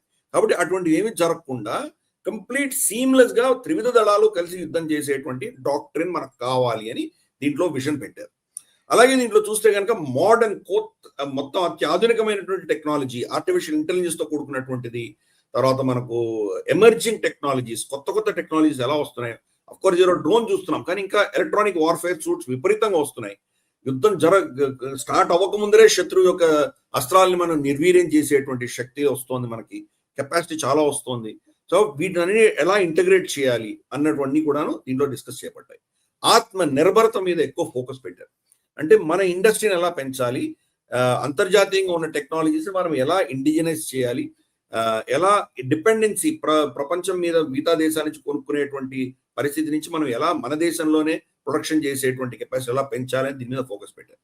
ఈ రోజు దౌర్భాగ్యమైన పరిస్థితి ఏంటంటే సిప్రీ ఇచ్చిన లేటెస్ట్ రిపోర్ట్ లో భారతదేశం ప్రపంచంలో 2వ బిగ్గెస్ట్ ఇంపోర్టర్. మొట్టమొదటిది అఫ్ కోర్స్ యుక్రెయిన్ యుద్ధం చేస్తుంది కాబట్టి వాళ్ళు ఇంపోర్ట్ చేసుకుంటారు. వాళ్ళు యుద్ధ పరిస్థితుల్లో ఉన్నారు కాబట్టి వాళ్ళని తీసేస్తే లార్జెస్ట్ ఇంపోర్టర్ భారతదేశం. ఇది చాలా మనకు శోచనీయ అంశం. ఎందుకంటే ఇప్పటికి కూడా ఇంకా మనం ఇంపోర్ట్ చేసుకుంటున్నాం అంటే కనుక మన పరిస్థితి ఏంటి. కాబట్టి ఈ విజన్ డాక్యుమెంట్ లో అది మనం రివర్స్ చేయబోతున్నాం, ఆత్మనిర్భరత పెంచుకోబోతున్నాం. అలాగే కేపబిలిటీ బిల్డింగ్ మనం దీని మీద చాలా ఫోకస్ పెట్టాం. కెపాసిటీ ఈ రోజు మనం చూస్తున్నాం, ఫర్ ఇన్స్టెన్స్ ఇరాన్ యుద్ధంలో చూస్తున్నాం, వీళ్ళ పేట్రియట్ మిసైల్స్ కానీ వీళ్ళ ఐరన్ డోమ్ కానీ దీనికి లిమిటెడ్ కెపాసిటీస్ ఉన్నాయి. లిమిటెడ్ ఒక లాంగ్ ప్రొట్రాక్టెడ్ యుద్ధం, 2 సంవత్సరాల యుద్ధాలు జరిగితే కదా దాన్ని ఎలా వీళ్ళు హ్యాండిల్ చేయగలరు. దానికి కావాల్సిన ప్రొడక్షన్ పైప్ లైన్ ఉందా, కావాల్సిన సఫిషియెంట్ నంబర్స్ ఉన్నాయా. ఎప్పుడో యుద్ధం వస్తుందని చెప్పి మనం ఒక 10,000 మిసైల్స్ తీసి పెట్టుకోలేం కదా. ఆ 10,000 మిసైల్స్ కూడా ఎక్స్పైరీ డేట్ ఉంటుంది. అప్పుడు ఏం చేయాలి మరి, కొత్త టెక్నాలజీ వస్తున్నాయి, మారిపోతున్నాయి. కాబట్టి ఎంత కావాలి, యుద్ధం అంటూ ఒక యాక్టివ్ సిచ్యుయేషన్ వస్తే కనుక ప్రొడక్షన్ లైన్ దానికి సరిపడినంత ఉందా, ఈ మొత్తం కెపాసిటీ మన బిల్డింగ్ ఎలా చేయాలి, ఇవన్నీ కూడా ఈ యొక్క డాక్యుమెంట్ లో పేర్కొనబడ్డాయి. కీలకంగా ఫోకస్ ట్రైనింగ్ మీద ఇచ్చారు. ఈరోజు ట్రైనింగ్ మనకు ఫర్ ఇన్స్టెన్స్ ఈ అన్మాన్డ్ ఏరియల్ వెహికల్స్ అన్న విషయం గల్వాన్ కంటే ముందర మనకు లేవు. మన ఫోర్సెస్ దాని గురించి తెలియదు. ఇప్పుడు అదే యుద్ధం చేస్తున్నాయి. మొత్తం ఈరోజు యుక్రెయిన్ లో కావచ్చు, లేదా ఇరాన్ అమెరికా యుద్ధంలో కావచ్చు, ఇంత సుపీరియర్ టెక్నాలజీ పెట్టుకున్నటువంటి అమెరికాను ఇజ్రాయెల్ వాళ్ళ షహీద్ డ్రోన్స్ తో దెబ్బతింటున్నారు. సో వాళ్ళు టాక్టికల్ వాళ్ళు కొట్టగలుగుతున్నారు. ఎక్కడెక్కడ కొడుతున్నారో అవన్నీ కూడాను ఇంపాక్ట్, పొలిటికల్ ఇంపాక్ట్, తర్వాత ఇంటర్నేషనల్ ఇంపాక్ట్ విపరీతంగా ఉంటుంది. సో ఈ యొక్క కొత్త కొత్త ఎమర్జింగ్ టెక్నాలజీస్ ని మన సైనికులకి ట్రైనింగ్ ఇవ్వాలి. వాళ్ళలో జోష్ ఉంది, వాళ్ళలో చాలా కెపాసిటీ ఉండొచ్చు, కానీ వాళ్ళకి ఈ యొక్క ట్రైనింగ్ లేదంటే కనుక వాళ్ళు ఫెయిల్ అవ్వచ్చు. కాబట్టి ఈ ట్రైనింగ్ మీద చాలా స్ట్రెస్ పెట్టారు. ఎలా మన సైనికులు, మన సైన్యము ఈ యొక్క మోడర్న్ వార్ఫేర్ కి ఎలా వాళ్ళు సిద్ధం చేయాలి వాళ్ళని దాని మీద ట్రైనింగ్ మీద విపరీతంగా ఫోకస్ పెట్టారు. గతంలో లాగా ట్రెడిషనల్ మార్చ్ పెరేడ్లు, ట్రెడిషనల్ ఫైరింగ్లు ఇవి కాకుండా నెక్స్ట్ లెవెల్ తీసుకువెళ్లే దిశగా దీంట్లో మనం చేయాలి అని చెప్పేసి దీంట్లో పెట్టడం మనం చూసింది. ప్లస్ దీంట్లో క్లియర్ కట్ గా షార్ట్ టర్మ్ లో మనం ఏం అచీవ్ చేయాలి, మీడియం టర్మ్ లో ఏం అచీవ్ అవ్వాలి, లాంగ్ టర్మ్ లో ఏం చేయాలి మనం, ఇవన్నీ కూడా దాంట్లో విజన్ పెట్టుకున్నారు. 2047 వచ్చేసరికి వికసిత్ భారత్ కి సంబంధించినటువంటి శక్తిని మనం ఎలా పెంచుకోవాలనే దాని మీద వీళ్ళు చాలా క్లియర్ కట్ విజన్ ఇచ్చారు. చాలా కీలకంగా ఏం చెప్పారంటే కనుక హోల్ ఆఫ్ నేషన్ అప్రోచ్ అన్న పదం వాడారు. అంటే యుద్ధం ఏదో సైన్యం ఒకటే చేస్తుంది, మనం అందరూ ఇంట్లో కూర్చొని క్రికెట్ చూసుకుందాం అంటే కుదరదు. అది మొత్తం దేశం కలిసి యుద్ధం చేయాలి. కీలకంగా దీంట్లో 4-5 అంశాలు చాలా కీలకంగా పెట్టారు. మొదటిది military, of course military coordinated గా జాయింట్ గా వాళ్ళందరూ పనిచేయాలి. 2 డిప్లొమసీకి వీళ్ళకి చాలా పొంతన ఉండేది కాదు. మనం చైనాతో చర్చలు చేసేటప్పుడు డిప్లొమాట్స్ వెళ్ళి చర్చించేవాళ్ళు, వాళ్ళేమో వాళ్ళ యొక్క ఆలోచన దృక్పథమే కంప్లీట్ గా డిఫరెంట్, మిలిటరీ ఆలోచన దృక్పథం కంప్లీట్ గా డిఫరెంట్. ఇది మనం ఎక్కడ చూసామంటే ఆపరేషన్ మేఘ్దూత్ లో చూసాం. మనం సియాచిన్ గ్లేషియర్ ని మనం మన అధీనంలో తీసుకున్నప్పుడు డిప్లొమాట్స్ అందరేమో పాకిస్తాన్ తో కొన్ని ఒప్పందం చేసుకోవడం సిద్ధపడ్డారు. Actual ground position line AGPL అని చెప్పేసి ఈ పాయింట్స్ మేము ఉన్నామని చెప్పి సంతకం పెట్టేసి మీరు దిగిపోండి, దీన్ని సస్టైన్ చేయాలని చాలా ఖర్చుతో కూడినటువంటిది, పాకిస్తాన్ అటు దిగిపోతుంది, మనం ఇటు దిగిపోదాం అని చెప్పి వాళ్ళు నిర్ణయించింది మన డిప్లొమాట్స్. దానికి ఆర్మీ ఒప్పుకోలేదు, ఎట్టి పరిస్థితుల్లో మేము దిగం ఇక్కడి నుంచే అన్నారు. సో అందుకని ఆర్మీ డిప్లొమాట్స్ వీళ్ళిద్దరు సపరేట్ గా యుద్ధం చేస్తే కానీ అయ్యే పని కాదు. అది యూపీఏ గవర్నమెంట్ టైంలో కూడా దాన్ని మౌంటైన్ ఆఫ్ పీస్ కింద సియాచిన్ గ్లేషియర్ ని పెట్టాలని కూడా అనుకున్నారు కదా యూపీఏ ప్రభుత్వం. అప్పుడు ఆర్మీ చీఫ్ జేజే థామ్సన్ ఆయన ఆపారు, తేజస్ సింగ్ గారు. Correct. And Daulat Baig oldie ని ప్రభుత్వం పర్మిషన్ ఇస్తే వెళ్ళుండకపోయిండొచ్చు కదా, ప్రభుత్వం చెప్పకుండా వెళ్ళి ల్యాండ్ చేశారు. అందుకనే మనం ఈరోజు DBO అని మనం అధీనంలో పెట్టుకోగలిగాం దౌలత్ బేగ్ ఓల్డీ. సో ఇటువంటి చాలా ఉన్నాయి. అందుకని మిలిటరీ, డిప్లొమాటిక్, టెక్నాలజికల్, అంటే మన టెక్నాలజీ, మనకు చాలా టెక్నాలజీ ఉంది. బెంగళూరులో, హైదరాబాద్ లో, చెన్నైలో విపరీతంగా టెక్నాలజీ మనకు ఉంది. కానీ ఎందుకు అది అక్కడ రాకపోతే, మన సైన్యానికి అక్కడ రాకపోతే ఎందుకు? అది ఎవరో అమెరికాకి ఇంకెవరో దేశాలకి మనం టెక్నాలజీ ఇస్తుంటే దానివల్ల లాభం ఏంటి? ఆర్టిఫిషియల్ ఇంటెలిజెన్స్ ఇంకా చాలా చేస్తున్నాం మనం. కాబట్టి ఈ టెక్నాలజీ కూడా మనం సైన్యానికి పనికి వచ్చేలా చేయాలి. ఈరోజు అమెరికాలో ఆంథ్రోపిక్ గురించి ఎటువంటి చర్చలు జరుగుతున్నాయో చూస్తున్నాం. అమెరికన్ సైన్యం వచ్చేసి ఆంథ్రోపిక్ కంప్లీట్ 100% మాకు కంట్రోల్ ఇవ్వాలి అని వాళ్ళ అమెరికన్ ప్రభుత్వం చెప్తుంటే, ఆంథ్రోపిక్ ఏమంటుందంటే 100% ఇవ్వం మీకు, ఎందుకంటే ఆర్టిఫిషియల్ ఇంటెలిజెన్స్ మీ చేతిలో ఉంటే కనుక ఇది దుర్వినియోగం అవుతుంది, కాబట్టి కొన్ని రెస్ట్రిక్షన్స్ ఉంటాయని వాళ్ళు చెప్పారు. దానికి ట్రంప్ ప్రభుత్వం వచ్చేసి దీన్ని రిస్క్ తో కూడినటువంటి వాళ్ళు బ్యాన్ చేశారు వాళ్ళ మొత్తం ప్లాట్ఫామ్స్ నుంచి. సో ఈ యొక్క టెక్నాలజీని మరి సైన్యానికి ఎలా వాడతాము, ఏ దిశగా వాడతాము, దీని గురించి కూడా మనకు ఒక క్లారిటీ ఉండాలి కదా. మన దగ్గర కెపాసిటీ ఉండి, మన కెపాసిటీ, మన టెక్నాలజీ తోటి వేరే దేశాలు దాన్ని వాడుకొని మన సైన్యానికి మనకు అవసరాలు ఉన్నప్పుడు మనకు పనికి రాకపోతే ఎందుకు ఆ టెక్నాలజీ ఎకనామిక్ పవర్, మన ఎకానమీని ఎలా వాడుకోవాలి అంటే, ఇప్పుడు ఫర్ ఇన్స్టెన్స్ మనకు బంగ్లాదేశ్తో ఏదో ప్రాబ్లం వచ్చింది, మనం వాళ్ళకు మన మీద చాలా డిపెండెన్సీ ఉంది. ఈ రోజు ఫర్ ఇన్స్టెన్స్ మనం డీజిల్ పంపిస్తున్నాం, అలాగే ఇంకెవరికో మనం ఇంకేదో గోధుమలు పంపిస్తాం. సో ఎకనామిక్ డిప్లొమసీ కూడా మనం ఈ యొక్క యుద్ధ నీతిలో మనం ఒక భాగం చేయాలి. హోల్ నేషన్ అప్రోచ్, అన్ని అవయవాలు కూడా దానికి పని చేయాలి. అలాగే సివిల్ మనకు ఏమంటారంటే మన అథారిటీస్ ఉంటాయో మిలిటరీతో అనుసంధానం చేయాలి. ఫర్ ఇన్స్టెన్స్ ఇప్పుడు మనం రన్వేస్ తయారు చేసుకుంటున్నాం, రన్వేస్ మీద మన ఎయిర్ క్రాఫ్ట్స్ దిగేటువంటి రన్వేస్ తయారు చేస్తున్నాం. మోదీ గారు రీసెంట్ గా ఒక రన్వే మీద దిగారు, ఆయన రాజ్నాథ్ సింగ్ గారు గతంలో దిగారు, నితిన్ గడ్కరీ గారు దిగారు. సో ఇటువంటి పరిస్థితులలో అక్కడ సివిల్ మిలిటరీ ఫ్యూషన్ లేకపోతే కనుక అక్కడ ట్రాఫిక్ అని ఆపేటువంటి ఇన్స్ట్రక్షన్స్ ఎవరు ఇవ్వాలి, ఎవరు నిర్ణయించాలి? సో ఇవన్నీ కూడా కంప్లీట్ ప్రోటోకాల్స్ ఉండి హోల్ ఆఫ్ నేషన్ అప్రోచ్ అంటే military, diplomatic, technical, economic, administration అన్ని కలిసి పోరాటం చేస్తాము అన్నటువంటి ఒక డాక్టరీని దీంట్లో పెట్టారు. కాబట్టి ఈ విజన్ అన్నది ఇప్పుడున్నటువంటి పరిస్థితి నుంచి ఎలా రిఫార్మ్స్ తీసుకురావాలి, ఎలా కెపాసిటీ బిల్డ్ చేయాలి, ఆత్మనిర్భరత ఎలా పెంచుకోవాలి, కొత్త కొత్త టెక్నాలజీస్ ఎలా ఇన్నోవేషన్ ఉండాలి, ఇవన్నీ కూడా దీంట్లో చెప్పబడున్నాయి. దీని ఆధారంగా ప్రభుత్వ పాలసీలు ఉండబోతున్నాయి, దాని ఆధారంగా మన యుద్ధ నీతి ఉండబోతోంది, దాని ఆధారంగానే మన ఇండస్ట్రీస్ కూడా అనుసంధానం చేసి దాన్ని పనిచేయబోతున్నాయి. కాబట్టి ఒక వెల్కమ్ స్టెప్ ఇది. ఇంతవరకు ఇటువంటి విజన్ లేకపోవడం అన్నది ఎవరి పాటికి వాళ్ళు యుద్ధాలు చేస్తుంటారు, ఎవరి పాటికి వాళ్ళు చూసుకుంటూ ఉండేవాళ్ళు. అలా కాకుండా ఒక హాలిస్టిక్ ఇంటిగ్రేటెడ్ అప్రోచ్ అన్నది భారత ప్రభుత్వం తీసుకొచ్చినందుకు రక్షణ రంగానికి, మన రక్షణ మంత్రిత్వ శాఖకు వీళ్ళందరినీ అభినందిద్దాము. ఇది రిలీజ్ చేసినప్పుడు అఫ్ కోర్స్ త్రివిధ దళాల చీఫ్స్, తర్వాత మన డిఫెన్స్ సెక్రటరీలు, డిఫెన్స్ ప్రొక్యూర్మెంట్ సంబంధించిన వాళ్ళు వీళ్ళందరూ కూడా ఉన్నారు ఆ రోజు. సో ఇది ఒక కాంప్రిహెన్సివ్ డాక్యుమెంట్, చాలా అద్భుతంగా తీసుకొచ్చారు. కాబట్టి let us congratulate all of them. Yes sir. ఇక నెక్స్ట్ అంశంలోకి వెళ్తాం సార్. ఇండోనేషియా ఇప్పుడు అంటే చాలా రోజుల నుంచి మనం డిస్కస్ చేస్తున్నది ఫిలిప్పైన్ తరహాలో ఇండోనేషియా కూడా బ్రహ్మోస్ మిసైల్ కొనుగోలు చేయబోతోంది అని. సో ఇండోనేషియా ఇప్పుడు అఫీషియల్ గా అనౌన్స్ చేసినట్టుగా వార్తా కథనం వచ్చింది. బ్రహ్మోస్ ని ఇండోనేషియా తీసుకుంటోంది. సో దీని డీటెయిల్స్ ఏంటి సార్? అంటే ఎంత వర్త్ బ్రహ్మోస్ మనం ఇవ్వబోతున్నాము, ఎటువంటివి ఇవ్వబోతున్నాము, ఏమైనా డిస్క్లోజ్ చేశారా? వివరాలు ఏంటి? భారత ప్రభుత్వం నుంచి కానీ లేదా బ్రహ్మోస్ కార్పొరేషన్ నుంచి కానీ అఫీషియల్ గా స్టేట్మెంట్ రాలేదు ఇంతవరకు. కానీ ఇండోనేషియా అనౌన్స్ చేసేసి మేము కొంటున్నాము, మేము దానికి ఆర్డర్ ఇచ్చేసాము, దీనికి విధమైనటువంటి సంతకాలు అయిపోయినాయి అని చెప్పి వాళ్ళు చెప్పారు. ప్లస్ వాళ్ళు దాంట్లో ఎన్ని బ్యాటరీస్ కొంటున్నారు, ఎంత కెపాసిటీ కొంటున్నారు, ఎంత ఖర్చు ఉంటుంది దానికి, అది వాళ్ళు చెప్పలేదు, అఫీషియల్ గా చెప్పలేదు వాళ్ళు. బట్ ఇండస్ట్రీలో దీని గురించి తెలిసినటువంటి నిపుణులందరూ చెప్పేది ఏంటంటే 200 నుంచి $300 మిలియన్ వరకు ఉండవచ్చు అని చెప్తున్నారు. ఫిలిప్పైన్స్ కూడా రమారమించి 300 పైచీలకు మిలియన్ డాలర్సే మనం ఫిలిప్పైన్స్ కూడా అమ్మాము, 2022లో అమ్మాము. లేటెస్ట్ గా ఫిలిప్పైన్స్ యొక్క ఆర్మీ చీఫ్, వాళ్ళ నేవీ చీఫ్ వాళ్ళందరూ వాళ్ళు ఇచ్చిన స్టేట్మెంట్స్ ఏంటంటే, మేము బ్రహ్మోస్తో చాలా సంతోషంగా ఉన్నాం, మేము బ్రహ్మోస్ చాలా ఇంటిగ్రేట్ అయిపోయింది మా సిస్టంలోకి, ఈరోజు మాకు నేవీ ప్రొటెక్షన్ అంతా కూడాను చాలా అష్యూర్డ్ ప్రొటెక్షన్ మాకు ఉంది అని చెప్పి వాళ్ళు ఓపెన్ గా చెప్పారు.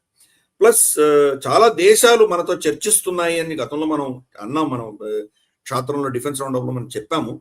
కానీ ఇప్పుడు ఫస్ట్ టైం రెండవ దేశం, ఫిలిప్పైన్స్ తర్వాత రెండవ దేశం ఇండోనేషియా కొన్నాము, ఆర్డర్ ఇచ్చాము అని చెప్పి వాళ్ళే అఫీషియల్ బయటకు వచ్చి చెప్పారు వాళ్ళు. ఇంకా 2-3 దేశాలు ఉన్నాయి, బహుశా వియట్నాం ఉండొచ్చు నెక్స్ట్. యుఏఈ కూడా దీని మీద ఆలోచన చేస్తోంది అని మనం విన్నాం, కానీ ఆ డీటెయిల్స్ మనకి ఇంకా తెలియదు. వియట్నాంది బహుశా ఆల్రెడీ కొన్నారా లేదా వాళ్ళు ఆల్మోస్ట్ ఫైనలైజేషన్ స్టేజ్లో ఉన్నారా మనకు తెలియదు. అఫీషియల్గా అయితే మనకి ఏ సైడ్ నుంచి వర్షం రాలేదు, కానీ చాలా యాక్టివ్గా వియట్నాంలో ఉన్నట్టు తెలుస్తుంది.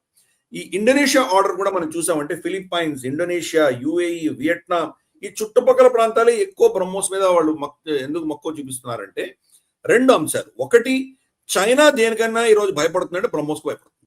బ్రహ్మోస్కి వాళ్ళ దగ్గర ఆన్సర్ లేదు. సో బ్రహ్మోస్ మనకు అది కూడా ఏంటి, జస్ట్ సూపర్ సానిక్, హైపర్సానిక్ కాదు, జస్ట్ సూపర్ సానిక్కే వాళ్ళు భయపడుతున్నారు. వాళ్ళ దగ్గర డిఫెన్సెస్ లేవు. వాళ్ళ దగ్గర హైపర్సానిక్ ఉంది అని వాళ్ళు చెబుతూ DF-17 లాంటివి, మనకు ఎయిర్ క్రాఫ్ట్ క్యారియర్ బ్రేకర్స్ మా దగ్గర ఉన్నాయని చెప్పుకుంటున్న చైనా కూడా బ్రహ్మోస్ అంటే వాళ్ళ దగ్గర తిరుగులేదు, భయపడుతున్నారు. కాబట్టి అది ఒకటి. సో మా దగ్గర బ్రహ్మోస్ ఉంది అంటే కనుక చైనా దుందుడుకు చర్యలు ఆపుతుంది అన్న ఒక ధైర్యం వెళ్ళకొచ్చింది. అందుకనే ఫిలిప్పైన్స్ కొని మనం చూసాము, షాల్లో ఒక చిన్న దీవిలో వాళ్ళ మదోరో అన్నటువంటి ఒక షిప్, దాని మీద వీళ్ళు ఆహారము, నీళ్లు వాళ్ళ సైనికులు, నేవీ ఆఫీసర్స్ తీసుకువెళ్తుంటే ప్రతిరోజు దాడి చేస్తుంటుంది చైనా. కాబట్టి ఈ రోజు చైనా నేవీ, అది ఓన్లీ కోస్ట్ గార్డ్ ఎవరు చేస్తున్నారు, చైనీస్ నేవీ కనుక వీళ్ళు టెరిటోరియల్ వాటర్కి వస్తే కనుక బ్రహ్మోస్ ఉంది అని చైనా భయపడుతుంది. ఎందుకంటే 290 కిలోమీటర్స్ దూరంలో దాకా ఇది కొట్టగలదు. అంటే 12 కిలోమీటర్స్ వాళ్ళ అఫీషియల్ టెరిటోరియల్ వాటర్స్, తర్వాత 200 కిలోమీటర్స్ ఎక్స్క్లూజివ్ ఎకనామిక్ జోన్. ఈ 212 కిలోమీటర్స్ ప్రొటెక్టెడ్. దాన్ని దాటి చైనా పెడితే కనుక మనం ఏం చేయలేము. బట్ ఈ ఎక్స్క్లూజివ్ ఎకనామిక్ జోన్ లో చైనీస్ షిప్స్ కనుక వస్తే బ్రహ్మోస్ ఉంది అన్నటువంటి ఒక థ్రెట్ చైనాకు ఉంది. ఇది నంబర్ 1. నంబర్ 2, ఈ ఊర్లో ఈ దేశాలన్నింటిలో కూడా అమెరికన్ ఇన్ఫ్లుయెన్స్ ఉంది. అమెరికన్ సెక్యూరిటీ ప్రొవైడర్ యాక్చువల్గా. అక్కడ ఫిలిప్పైన్స్ వాళ్ళ బేస్లు ఉన్నాయి, తైవాన్ లో ఉన్నాయి, జపాన్ లో ఉన్నాయి, కొరియాలో ఉన్నాయి, గోవాంలో ఉంది, ఇండోనేషియాలో కూడా వాళ్ళు చాలా వాళ్ళతో అనుసంధానమై ఉన్నారు. ఇంత సెక్యూరిటీ ప్రొవైడ్ చేసినా కానీ కూడా ఈరోజు అమెరికాని నమ్మేటువంటి పరిస్థితి లేదు. ఎందుకంటే గల్ఫ్ లో ఏమవుతుందో చూస్తున్నాం మనం, వెస్ట్ ఏషియాలో ఏమవుతుందో చూస్తున్నాం, ఆఫ్ఘనిస్తాన్ లో ఏమైందో చూసాం మనం, సిరియా, జార్డన్, ఇక్కడంతా అమెరికా ఎంత స్పెక్టాక్యులర్ గా ఫెయిల్ అవుతుందో చూస్తున్నారు. 4 బాంబులు వేసినంత మాత్రం గెలిచినట్టు విషయం కాదు కదా. మీ దగ్గర సుపీరియర్ టెక్నాలజీ ఉండొచ్చు, బాంబులు వేసిన పోయినంత మాత్రాన దేశాన్ని రక్షించే పరిస్థితిలో ఈరోజు లేదు. ఖతార్లో ఏమైందో చూసాం, ఇజ్రాయెల్ బాంబు వాళ్ళు మిజైల్ కొడితే కనుక అమెరికా దాన్ని స్పందించకుండా లేదు. మరి ఖతార్ని ప్రొటెక్ట్ చేస్తామని చెప్పినటువంటి అమెరికా ఏం చేయలేకపోయింది. కాబట్టి ఈరోజు అమెరికా అన్నది మన ట్రస్టెడ్ పార్ట్నర్ కాదు అని వీళ్ళు నిర్ణయించుకున్నారు, ప్రత్యామ్నాయాలు చూసుకుంటున్నారు. కానీ మనం కూడా వాళ్ళకి, మన దగ్గర కెపాసిటీ లేదు, మనమే కెపాసిటీ బిల్డ్ చేసుకోవాలి. ఆకాష్ తీరు, integrated air command and control systems, మనం సుదర్శన్ చక్ర, మనమే కెపాసిటీ బిల్డ్ చేసుకుంటున్నాం. మనకే 100% కెపాసిటీ లేదు. కాబట్టి మనం ఆ దేశాలను వెళ్ళి ప్రొటెక్ట్ చేసేటువంటి సెక్యూరిటీ ప్రొవైడ్ చేయగలిగిన కెపాసిటీ మన దగ్గర లేదు. కానీ కొన్ని అంశాలు మనం ఏదైతే స్పేర్ చేయగలమో అది చేస్తున్నాం. బ్రహ్మోస్ ఫర్ ఇన్స్టెన్స్ ఈరోజు స్పేర్ చేయగలుగుతున్నాం వాళ్ళకి. యుఏఈ మన దగ్గరకు వస్తుంది తప్పకుండా, ఈ ఎయిర్ డిఫెన్స్ కోసం చాలా అడుగుతుంది. కానీ అమెరికా ఏంటంటే వాళ్ళ ప్లాట్ఫామ్స్ లో ఇంకా వేరే ప్లాట్ఫామ్ ఇంటగ్రేట్ అవ్వడానికి కూడా ఒప్పుకోరు వాళ్ళు. కాబట్టి సపరేట్ ఆర్కిటెక్చర్ తీసుకురావాలి. కాబట్టి సమయం పడుతుంది. But we're in the right path. ఈ ప్రాంతం అంతా కూడాను నెట్ సెక్యూరిటీ ప్రొవైడర్, భారతదేశం కెపాసిటీ ఉంది, భారతదేశం మాకు సెక్యూరిటీ ప్రొవైడ్ చేయాలి అని దేశాలు కోరుకుంటున్నాయి. ఫస్ట్ మన దేశాన్ని రక్షించుకోవడానికి మన కెపాసిటీ బిల్డ్ ఇంకా చేసుకునే పరిస్థితిలో మనం ఉన్నాం. దీని నెక్స్ట్ స్టేజ్ లో ఈ చుట్టుపక్కల ఇండో పసిఫిక్ ప్రాంతం అంతా కూడా మనం ప్రొవైడ్ చేయడానికి మన కెపాసిటీ ఆ స్థాయికి వెళ్ళాలి. ఈరోజు ఇండోనేషియా కొనింది, బహుశా ఇంకా 4-5 దేశాలు కొంటాయి. క్రమేపీ మనం ఈ ఆర్కిటెక్చర్ పెంచుకుంటాము.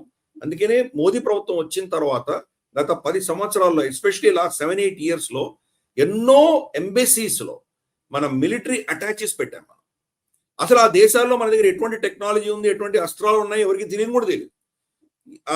ఓన్లీ డిప్లొమాట్స్ చూసుకునే వాళ్ళు ఏదో కల్చరల్ ఈవెంట్స్ అనేవాళ్ళు, ఎకనామిక్ మీటింగ్స్ అనేవాళ్ళు, ఏదో ఎంఓయూలు అనేవాళ్ళు, ఇంతే గోల నడిచేది. మిలిటరీ డిఫెన్స్ అటాచెస్ పెట్టడం మొదలు పెట్టాం. డిఫెన్స్ అటాచెస్ వెళ్ళి మన కెపాసిటీ ఏంటి, ప్రత్యామ్నాయాలు ఏంటి అని చెప్పడం మొదలు పెట్టాం. సో బహుశా వచ్చే 10 సంవత్సరాల్లో మనం ఒక క్రెడిబుల్ మిలిటరీ సప్లయర్ గా మనం ఎదిగేటువంటి సూచనలు ఉన్నాయి. సో ఇది ఒక సక్సెస్ స్టోరీ మనకి. Indonesia is a success story BrahMos కి. ఇంకా చాలా దేశాలు కొనేటువంటి పరిస్థితి రాబోయే రోజుల్లో మనం చూడబోతున్నాం. సరే, ఈ వారం మనం క్షాత్రంలో బ్రేవ్ హార్ట్ సెగ్మెంట్ లోకి వెళదాం. నిజంగా ప్రతి వారం కూడా మనము నిజమైన హీరోల గురించి మాట్లాడుతూ ఉన్నాము. ఇప్పుడు మనం చెప్తున్నటువంటి ఈ సినిమా హీరోలు కాదు, అసలైన హీరోలు మన దేశం కోసం ప్రాణాలు అర్పించిన వాళ్ళు, దేశం కోసం ప్రాణత్యాగానికి వెరవకుండా సాహసోపేతంగా వారు యుద్ధ భూమిలో నిలిచినటువంటి వాళ్ళు, వాళ్ళందరి గురించి మనం మాట్లాడుతున్నాము. ఇందులో ఈ వారం మనము లెఫ్టినెంట్ జనరల్ సగాత్ సింగ్ గారి గురించి మాట్లాడతాం సార్. PVSM అవార్డు గ్రహీత, అదేవిధంగా ఆయన 1919లో జన్మించినటువంటి వ్యక్తి, 2001లో ఆయన మరణించారు. నిజానికి ఆయన సుదీర్ఘ కాలం పాటు ఆయన దేశ సేవలోనే నిమగ్నమయ్యారు. సెకండ్ వరల్డ్ వార్ దగ్గర నుంచి, ఈవెన్ మన కాశ్మీర్ దగ్గర నుంచి, ఈవెన్ 71 వార్ దగ్గర నుంచి గొప్ప గొప్ప యుద్ధాల్లో ఆయన కీలక పాత్ర వహించినటువంటి వ్యక్తి. లెఫ్టినెంట్ జనరల్ సగాత్ సింగ్ గారి గురించి వివరాలు చెప్తారా? నిజంగా ఆయనకు ఒక బిరుదు ఉంది. ఆయన ఏ యుద్ధం చేసినా యుద్ధంలో ఓడిపోలేదు. General who's never lost a war అన్నటువంటి బిరుదు ఉంది ఆయనకి. ఈయన 1919లో జన్మించారు. మనకు తెలుసు 1919 అంటే కనుక జలియన్ వాలాబాగ్ జరిగినటువంటి సంవత్సరం. సో ఈయన జూన్లో పుట్టారు, జలియన్ వాలాబాగ్ మనకి ఏప్రిల్లో జరిగింది. అది 2 నెలలు, అంటే అదే సంవత్సరంలో పుట్టినటువంటి వ్యక్తి. బికానేర్లో పుట్టారు ఈయన, రాజస్థాన్లోని బికానేర్లో పుట్టారు. అప్పుడు బికానేర్ సంస్థానం ఉండేది, బికానేర్ రాజు వేరే ఉండేవారు. ఈయన బికానేర్, వాళ్ళ తండ్రి కూడా బికానేర్ సంస్థానంలో ఆయన సైన్యంలో పనిచేశారు. తండ్రి ఈయన కూడా పెద్ద యుక్త వయసు వచ్చిన తర్వాత, ఇంటర్మీడియట్ తర్వాత నాయక్ గా ఆయన బికనేర్ సైన్యంలో చేరారు. అప్పుడు సెకండ్ వరల్డ్ వార్ లో ఈయనని డ్రాఫ్ట్ చేశారు. సెకండ్ వరల్డ్ వార్ లో కూడా ఈయన పార్టిసిపేషన్ ఉంది. తర్వాత మనకు తెలుసు 1947 పార్టిషన్ అయిపోయిన తర్వాత మనకు ఈ యొక్క సంస్థానాల్లో ఉన్నటువంటి సైన్యాన్ని అంతా కూడా మనం ఆర్మీలో అబ్జర్వ్ చేశాం. కొన్ని పెద్ద పెద్ద సైన్యాలు అయితే అలాగే వాటి పేరు నుంచాం. ఫర్ ఇన్స్టెన్స్ డోగ్రా రెజిమెంట్, ఇటువంటివన్నీ కూడా, మహర్ రెజిమెంట్, ఇవన్నీ కొన్ని అలాగే ఉంచేసాం మనం. రాజ్పుటానా రైఫల్స్ ఇవన్నీ అలాగే ఉన్నాయి. కానీ కొన్ని చిన్న చిన్నవి బికానేర్ ఇవన్నీ ఏవైతే ఉన్నాయో దానిలో అబ్జర్వ్ చేశారు. సో ఈయన ఏం చేశారంటే 3 గోర్ఖా రైఫల్స్ లో ఈయన అబ్జర్వ్ చేయడం జరిగింది. సో 3 గోర్ఖా రైఫల్స్ లో ఆయన వెళ్ళారు. దాని తర్వాత వచ్చినటువంటి మేజర్ యుద్ధం ఏంటంటే 1961లో గోవా లిబరేషన్ అప్పుడు ఈయనని 50 పారా ట్రూపర్స్ రెజిమెంట్ కి ఈయన ఇన్ఛార్జ్ చేశారు. మెయిన్ అటాక్ ఈయనది కాదు, మన భారత సైన్యం ఏదైతే ఉందో 2-3 యాంగిల్స్ నుంచి ఉత్తరాన్ని నుంచి రావడము, దక్షిణం నుంచి వెళ్ళడము, తర్వాత ఇక్కడ బెలగాం నుంచి వెళ్ళడం, ఇలా 3-4 ప్రాంతాల నుంచి వాళ్ళు అటాక్ చేయాలని చెప్పి ఆర్మీ కమాండ్ ఉండగా పారాట్రూపర్స్ వీళ్ళు వెళ్ళి అక్కడ పారా డ్రాప్ అయ్యి లోపలికి వెళ్ళి వాళ్ళు యాక్షన్ చేయడం అన్నది వీళ్ళకి ఇచ్చినటువంటి ఒక కమాండ్ అనమాట. ఈయన ఏం చేశారంటే బెలగాం నుంచి ఈయన పారాట్రూపర్స్ వెళ్ళంగానే మిగతా ఆర్మీ కాలమ్స్ వస్తుండగానే వీళ్ళు ఈయన నేతృత్వంలో చాలా అద్భుతంగా వీళ్ళు వెళ్ళి దాన్ని చాలా తొందరగా వెళ్ళి పనజిమ్ ని క్యాప్చర్ చేశారు. పనజిమ్ వాళ్ళ క్యాపిటల్, పోర్చుగీస్ క్యాపిటల్ ఉంటుంది. పనజిమ్ లో వెళ్ళి వాళ్ళు క్యాప్చర్ చేయగానే వాళ్ళ యొక్క ఎవరైతే కమాండర్ ఇన్ చీఫ్ వాళ్ళ అంటే గవర్నర్ జనరల్ అంటారు, governor general plus commander in chief వసాలో డిసిల్వా అన్నటువంటి వ్యక్తి అక్కడి నుంచి ఏం చేశారంటే అతను పనజిమ్ నుంచి అతను మడుగోవాకి పారిపోయాడు. మడుగోవాకి పారిపోగానే ఇక్కడ పనజిమ్ లో ఆ రోజు అంటే 17 డిసెంబర్ ఇది స్టార్ట్ అయింది ఈ యొక్క గోవా యాక్షన్. 19 అంటే 2 రోజులకంతా వీళ్ళు వెళ్ళి పనజిమ్ క్యాప్చర్ చేయగలిగారు. 11 గంటలకంతా ఆ రోజు 19th డిసెంబర్ భారతీయ జెండా అక్కడ పనజిమ్ సెక్రటేరియట్ మీద ఈయన హాయిస్ట్ చేశారు. తర్వాత గంటల్లోనే వాళ్ళ గవర్నర్ జనరల్ ని అరెస్ట్ చేశారు. అంటే మిగతా సైన్యం రాకముందరే వాళ్ళ కమాండర్ ని డైరెక్ట్ గా వెళ్ళి పట్టుకున్నారు.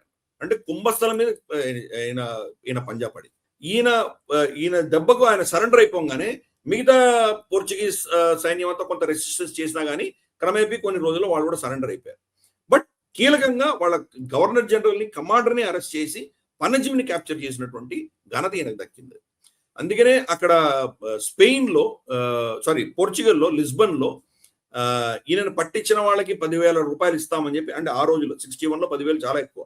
వాళ్ళు అప్పుడు పోస్టర్లు వేశారు అక్కడ, ఈయన మమ్మల్ని ఓడించాడు గోవాలో అని చెప్పేసి ఈయనకు వ్యతిరేకంగా పోస్టర్లు కూడా వేశారు. అటువంటి ఘన విజయం సాధించినటువంటి వ్యక్తి ఈయన. అప్పుడు ఈయన ఇమ్మీడియట్ కమాండింగ్ ఆఫీసర్ వచ్చి జేఎస్ అరోరా, ఆయన పైన సుపీరియర్ వచ్చి శామ్ మనెక్షా. తర్వాత అక్కడి నుంచి స్టోరీ కట్ చేస్తే మళ్ళీ 65-67 ప్రాంతంలో ఈయన సిక్కింలో డిప్లాయ్ అయ్యారు. నత్తులా దగ్గర ఈయన డిప్లాయ్ అయ్యారు. అప్పుడు ఈయనకు ప్రమోషన్ వచ్చింది, ఈయన జిఓసి అయ్యారు, జనరల్ ఆఫీసర్ కమాండింగ్ అయ్యారు.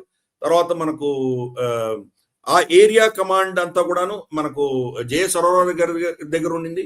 తర్వాత ఈస్టర్న్ ఏరియా కమాండ్ వచ్చేసి మనకు శామ్ మనెక్షా గారి దగ్గర ఉండింది. వాళ్ళు ప్రమోట్ అవుతున్నారు, ఈయన ప్రమోట్ అవుతున్నారు, కానీ ఆ కమాండ్ స్ట్రక్చర్ అలాగే ఉంది వాళ్ళ ముగ్గురు మధ్యలో. సో ఈయన అక్కడ నత్తుల్లాకి వెళ్ళినప్పుడు 65 నుంచి కూడా చైనా బెదిరిస్తోంది. 62లో వాళ్ళు గెలిచారు, 62లో వాళ్ళు యుద్ధం గెలిచారు మనకు వ్యతిరేకంగా. అక్సాయ్ చిన్ కబ్జా చేసుకున్నారు. ఆల్మోస్ట్ వాళ్ళు తేజ్పూర్ దాకా వచ్చి మళ్ళీ వెనక్కి వెళ్ళిపోయారు. వాళ్ళు చాలా ప్రాంతాలు వాళ్ళ అధీనంలో పెట్టుకున్నారు వాళ్ళు. సో 65 వచ్చేసరికి ఈ నత్తుల్లా కూడా ఈ సిక్కింని క్యాప్చర్ చేసే ప్రయత్నం చేసింది చైనా. అప్పుడు అక్కడ మనం బెదిరిస్తే గనక మన వాళ్ళు ఏం చేశారంటే ఈ ఇద్దరు జిఓసీని జలప్ లా నత్తుల్లా అనే 2 ప్రాంతాలు ఉన్నాయి. ఈ 2 ప్రాంతాల్లో కూడా 2 కమాండ్స్ పెట్టి జిఓసీలను పెట్టారు, జనరల్ ఆఫీసర్ కమాండింగ్ పెట్టారు. దాంట్లో నత్తుల్లాలో ఉన్నటువంటి కమాండ్ ఈయనకి ఇచ్చారు, సగత్ సింగ్ గారికి ఇచ్చారు. అప్పుడు ఆయన జనరల్ అయ్యారు. సో ఆయన కమాండ్ ఇస్తే కనుక వాళ్ళు హెడ్ క్వార్టర్స్ నుంచి ఇన్స్ట్రక్షన్స్ ఏమొచ్చాయంటే, చైనా కనుక మేజర్ అటాక్ చేస్తే మీరు వెనక్కి వచ్చేసి మన డిఫెన్సివ్ ఫోర్సెస్ వెనకాల ఉన్నాయి, అక్కడికి వచ్చేయండి మీరు అని వీళ్ళకి ఇన్స్ట్రక్షన్స్ ఇచ్చారు. ఏమైంది, చైనా అటాక్ చేయంగానే 1967లో అటాక్ చేయంగానే జలప్లాలో ఉన్నటువంటి జిఓసి ఆయన వెనక్కి వచ్చేసి ఇన్స్ట్రక్షన్స్ ప్రకారం వెనకాల డిఫెన్సివ్ ఫోర్టిఫికేషన్ ఆయన వెళ్ళిపోయారు. కానీ జనరల్ సగత్ సింగ్ దాన్ని ససేమిరా అన్నారు, నత్తులాంచి కదిలేదే లేదని కూర్చున్నారు. సో వాళ్ళతో వీళ్ళతో డైరెక్ట్ కన్ఫ్రంటేషన్ జరిగింది. ఆ యుద్ధంలో మన వాళ్ళు కూడా చాలా మంది చనిపోయారు, కానీ చైనా గణనీయంగా నష్టపోయింది. చైనాని చావా దెబ్బ కొట్టినటువంటి ఘనత ఈయనకు దక్కింది. విపరీతమైనటువంటి క్యాజువాలిటీస్. మనకు అందరూ 62 యుద్ధం మనం ఓడిపోయాం గురించి అందరూ మాట్లాడతారు, కానీ 67 యుద్ధం మనకి గెలిచిన విషయం ఎవరు చెప్పరు మనం. అందుకనే మన సైన్యంలో గల్వాన్ ఘటన వరకు కూడా చైనా అంటే భయం అన్నది మన ఎస్టాబ్లిష్మెంట్ లో జీర్ణించుకుపోయింది, ఇంక్లూడింగ్ మన పొలిటికల్ ఎస్టాబ్లిష్మెంట్. మనకు తెలుసు డేమ్చోక్ లో మన్మోహన్ సింగ్ ఎలా చేశారో మనం క్షేత్రంలో చర్చించాము. సో ఈ యొక్క భయం, చైనా అంటే భయం అన్నటువంటి కాన్సెప్ట్ ని 67లో ఈయన దాన్ని పారదోలేదు. 67లోనే చైనాను ఓడించగలిగినటువంటి వ్యక్తి. ఈ జలప్లా అన్నది ఈ రోజు కూడా చైనీస్ అధీనంలో ఉంది. అప్పుడు ఆ జిఓసి వెనక్కి వెళ్లకుండా ఉండింటే జలప్లా మనకు అధీనంలో ఉండేది. కానీ నత్తుల్లా ఈ రోజు మన అధీనంలో ఉందంటే దానికి కారణం జనరల్ సగత్ సింగ్. ఆయన ఆ ఘన విజయం సాధించారు. కానీ మనకి ఎస్టాబ్లిష్మెంట్ లో వికే మెనన్ లాంటి వాళ్ళు అఫ్ కోర్స్ అప్పటికి 62 యుద్ధం తర్వాత ఆయన 64లో వికే మెనన్ వెళ్ళిపోయారు అనుకోండి.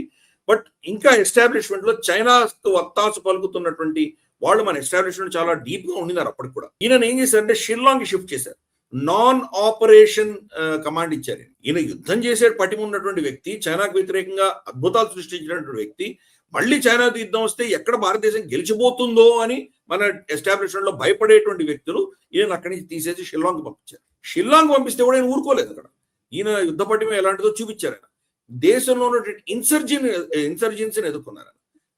మిజోరాంలో జరిగినటువంటి ఇన్సర్జెన్సీని ఆయన ఎదుర్కొన్నారు. లేకపోతే మిజోరాం మన చేయి దాటిపోయాడు అప్పట్లోనే. మిజో నేషనల్ ఫ్రంట్ వాళ్ళు చేస్తున్నటువంటి విధ్వంసాలకి ఈయన కౌంటర్ ఇచ్చి దానికి అక్కడ ఒక విధమైన శాంతి తీసుకురాగలిగారు. అందుకని ఈయన చేసిన ఎఫర్ట్స్ ఆధారంగానే మిజోరాం స్టెబిలైజ్ అయింది. మిజోరాం భారతదేశంలో అభిన్న భాగంగా ఈరోజు నిలిచిందంటే దాని వెనకాల ఈయన యొక్క యాంటీ ఇన్సర్జెన్సీ ఆపరేషన్స్ సక్సెస్ మనం చూడాలి. సో ఇది అయిన తర్వాత 1970లో ఈయన అఫ్ కోర్స్ ఇంకా నెక్స్ట్ ప్రమోషన్ వచ్చింది. ఈయన లెఫ్టినెంట్ జనరల్ అయ్యారు. ఈయనకు మేజర్ కమాండ్ వచ్చింది. ప్లస్ ఆ కమాండ్ స్ట్రక్చర్ అలాగే ఉంది. జేఎస్ అరోరా వచ్చేసి మనకు ఈస్టర్న్ కమాండర్ అయ్యారు. ఆయన శామ్ మనెక్షా వచ్చి ఆర్మీ కమాండర్ అయిపోయారు. ఆయన భారతదేశానికి ఆర్మీ కమాండర్ అయ్యారు. అప్పుడు మనకు తెలుసు 1970-71లో మనకు బంగ్లాదేశ్ తోటి పాకిస్తాన్తో యుద్ధం వచ్చింది మనకు తెలుసు. ఆ యుద్ధంలో ఈయనకి ఇచ్చిన కమాండ్ ఏంటంటే త్రిపుర నుంచి మీరు మీ సైన్యం తీసుకొచ్చి మీ సైన్యం అటాక్ చేసి బంగ్లాదేశ్ లో చాలా ప్రాంతాలను మీరు క్యాప్చర్ చేయండి. మేఘనా నది ప్రవహిస్తుంది, మేఘనా నది దక్షిణాన మొత్తం ప్రాంతం మీరు అధీనంలో తీసుకోండి అని ఈయనకి ఇన్స్ట్రక్షన్స్ ఇచ్చారు 71 యుద్ధంలో. ఈయన ఏం చేశారు, మేఘనా దక్షిణంలో ఉన్నటువంటివన్నీ కూడా క్యాప్చర్ చేసిన తర్వాత కూడా ఆపర్చునిటీ, అక్కడ అద్భుతమైనటువంటి ఒక ఆపర్చునిటీ మనకు ఉన్నది అని తెలిసిన తర్వాత ఫస్ట్ ఇండియాది హెలిబోర్న్ ఆపరేషన్స్ అంటే హెలికాప్టర్ తోటి మేఘనా నది దాటి మన సైన్యాన్ని అక్కడ తీసుకువెళ్ళి నదిని క్రాస్ చేసి అక్కడ భూమి కూడా కబ్జా చేసేటువంటి ఒక అద్భుతమైనటువంటి చర్య ఈయన చేశారు. లెఫ్టినెంట్ జనరల్, అప్పటికి లెఫ్టినెంట్ జనరల్ అయిపోయారు, లెఫ్టినెంట్ జనరల్ సగత్ సింగ్ గారు. ప్లస్ ఒక బ్లిట్స్ కరీగ్ అంటే ఒక మెరుపు దాడి చేసుకుంటూ ఆయన సైన్యం వీళ్ళందరూ వెళ్ళి అంటే ఢాకాని సరౌండ్ చేయమని చెప్పారు. ఢాకాకు వెళ్తే పరిస్థితి ఎలా ఉంటుందో తెలియదు. వాళ్ళ సైన్యం, పాకిస్తానీ సైన్యం చాలా అక్కడంతా ట్రెంచులు తోవుకొని వాళ్ళు రెడీగా ఉన్నారు. అక్కడ వెళ్తే మన జన నష్టం వస్తుంది కాబట్టి మిగతా మొత్తం బంగ్లాదేశ్ ని క్యాప్చర్ చేసుకొని దాన్ని లిబరేట్ చేసినట్టు అనౌన్స్ చేద్దామని అనుకున్నారు. అప్పట్లో ఢాకాను ఒకటి వదిలేసి ఢాకా అలాగే ఉంటుంది తర్వాత చూసుకుందాం లేదని సంగతి అనుకున్నారు. కానీ లెఫ్టినెంట్ జనరల్ సగత్ సింగ్ గారు ఒక మెరుపు దాడితో ఈయన సైన్యం బటాలియన్ అందరూ వెళ్ళి ఢాకాని క్యాప్చర్ చేశారు. ఢాకాని క్యాప్చర్ చేసి యాక్చువల్గా జనరల్ ఏకేకే న్యాజీ ఎవరైతే సరెండర్ సంతకం చేశారో ఆ సరెండర్ ఈయనే తీసుకోవాల్సింది. కానీ ఈయన కమాండింగ్ ఆఫీసర్ అయినటువంటి జేఎస్ అరోరా గారిని, లెఫ్టినెంట్ జనరల్ జేఎస్ అరోరా మీరు వచ్చి తీసుకోండి అని చెప్పి ఆయనకు గౌరవం ఇచ్చి ఈయన ఫోటోలో కూడా లేదు సగత్ సింగ్. అంతటి అంటే నేను చేయాల్సింది నేను చేశాను, తర్వాత ఇవన్నీ మీరు చూసుకోండి అని చెప్పి వాళ్ళ కమాండర్స్ వదిలేసినటువంటి మహానుభావుడు. సో అప్పుడు జేఎస్ అరోరా గారు వచ్చారు. జేఎస్ అరోరా గారు వచ్చే మోస్ట్ ఫేమస్ సరెండర్ మనం చూసాం. అది 93,000 మంది సరెండర్ అయినటువంటి విషయం మనం చూసాం. మనం యాక్చువల్గా నేను బంగ్లాదేశ్ లో వెళ్ళినప్పుడు ఢాకాలో మ్యూజియంలో ఏ టేబుల్ మీద అయితే ఈ సరెండర్ అయిందో ఆ టేబుల్ వాడు అక్కడ మ్యూజియంలో పెట్టారో చూసాం, మన ఇద్దరం కూడా చూసాం మనం. సో దాని వెనకాల ఆ ఒక మెరుపు దాడికి కారకుడైనటువంటి మహానుభావుడు ఈయన. 71లో ఆయనకు పరమ విశిష్ట సేవా మెడల్ ఇచ్చారు, PVSN ఆయనకి అవార్డు ఇచ్చారు. అలాగే పద్మభూషణ్ ఇచ్చారు ఆయనకు. 1979లో ఆయన రిటైర్ అయ్యారు. ఆయన జైపూర్లో నివసించేవారు. జైపూర్లో ఆయన ఇంటి పేరు కూడా మేఘనా అని పేరు పెట్టుకున్నారు. మేఘనా నది ఆయన దాటారు కదా, బట్ అఫ్ కోర్స్ ఆయన మనవరాల పేరు కూడా మేఘనానే. ఆ మేఘనా అని పేరు పెట్టుకున్నారు ఆయన. చాలా కాలం సుదీర్ఘమైనటువంటి జీవితం అయిన తర్వాత 82 ఏళ్లకు 2001 సంవత్సరంలో ఆయన పరమపదించారు.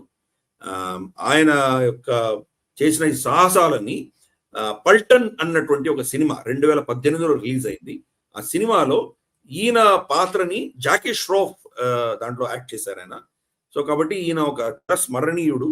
ఈయన యుద్ధ ఓటమి తెలియనటువంటి జనరల్ గా ఆయన నిలిచిపోయారు. ఆయన ఇన్ని యుద్ధాలు ఆయన గెలిచినా కానీ కూడా ఆయనకు మనం పరమ విశిష్ట సేవా మెడల్ ఇచ్చగానే అది సరిపోదు. బహుశా ఆయనకు భారతరత్న ఇవ్వాలి, పోస్టుమస్గానే ఆయన ఇవ్వాలి. మనకు క్రికెటర్లకు తర్వాత పాటలు పాడే వాళ్ళకి మనం భారతరత్నాలు ఇచ్చుకుంటున్నాం, కానీ దేశాన్ని ఇన్ని యుద్ధాల్లో రక్షించినటువంటి మహానుభావుడు, గోవా లిబరేట్ చేసినటువంటి వ్యక్తి, నత్తుల్లాని కాపాడినటువంటి వ్యక్తి, ఢాకాని క్యాప్చర్ చేసినటువంటి వ్యక్తి ఈరోజు ఎంత గొప్పగా మనం ఆయన కీర్తించుకోవాలి.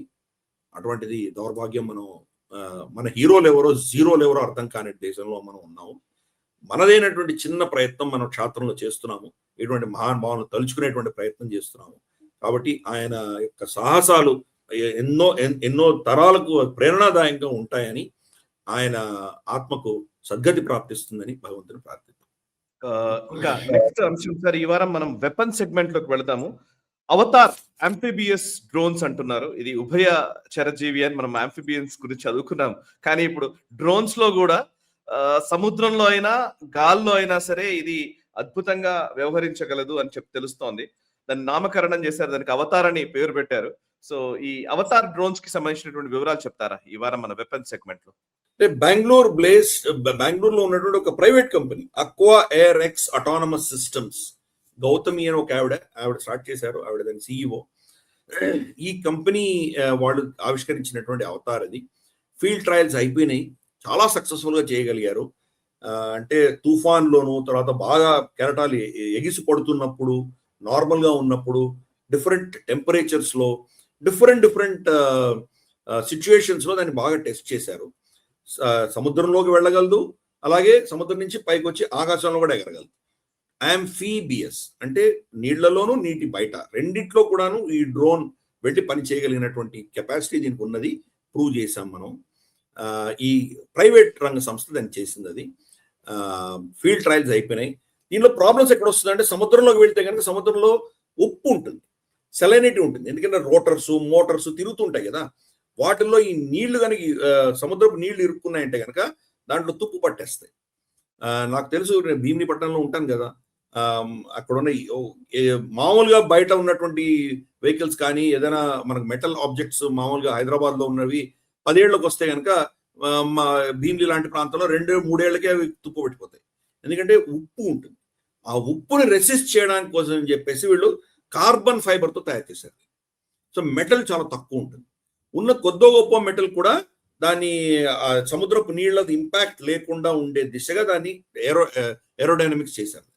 అఫ్ కోర్స్ ప్రతి మిషన్ తర్వాత మళ్ళీ కొద్దో గొప్ప ట్రేసెస్ మిగిలిపోతాయేమో అన్న భయంతో దాన్ని ఫ్రెష్ వాటర్తో దాన్ని క్లీన్ చేస్తారు, అది వేరే విషయం. కానీ బట్ ఎంత వీలైతే అంత సముద్రపు నీటిని తట్టుకోగలిగిన కెపాసిటీ దీంట్లో పెట్టారు వాళ్ళు.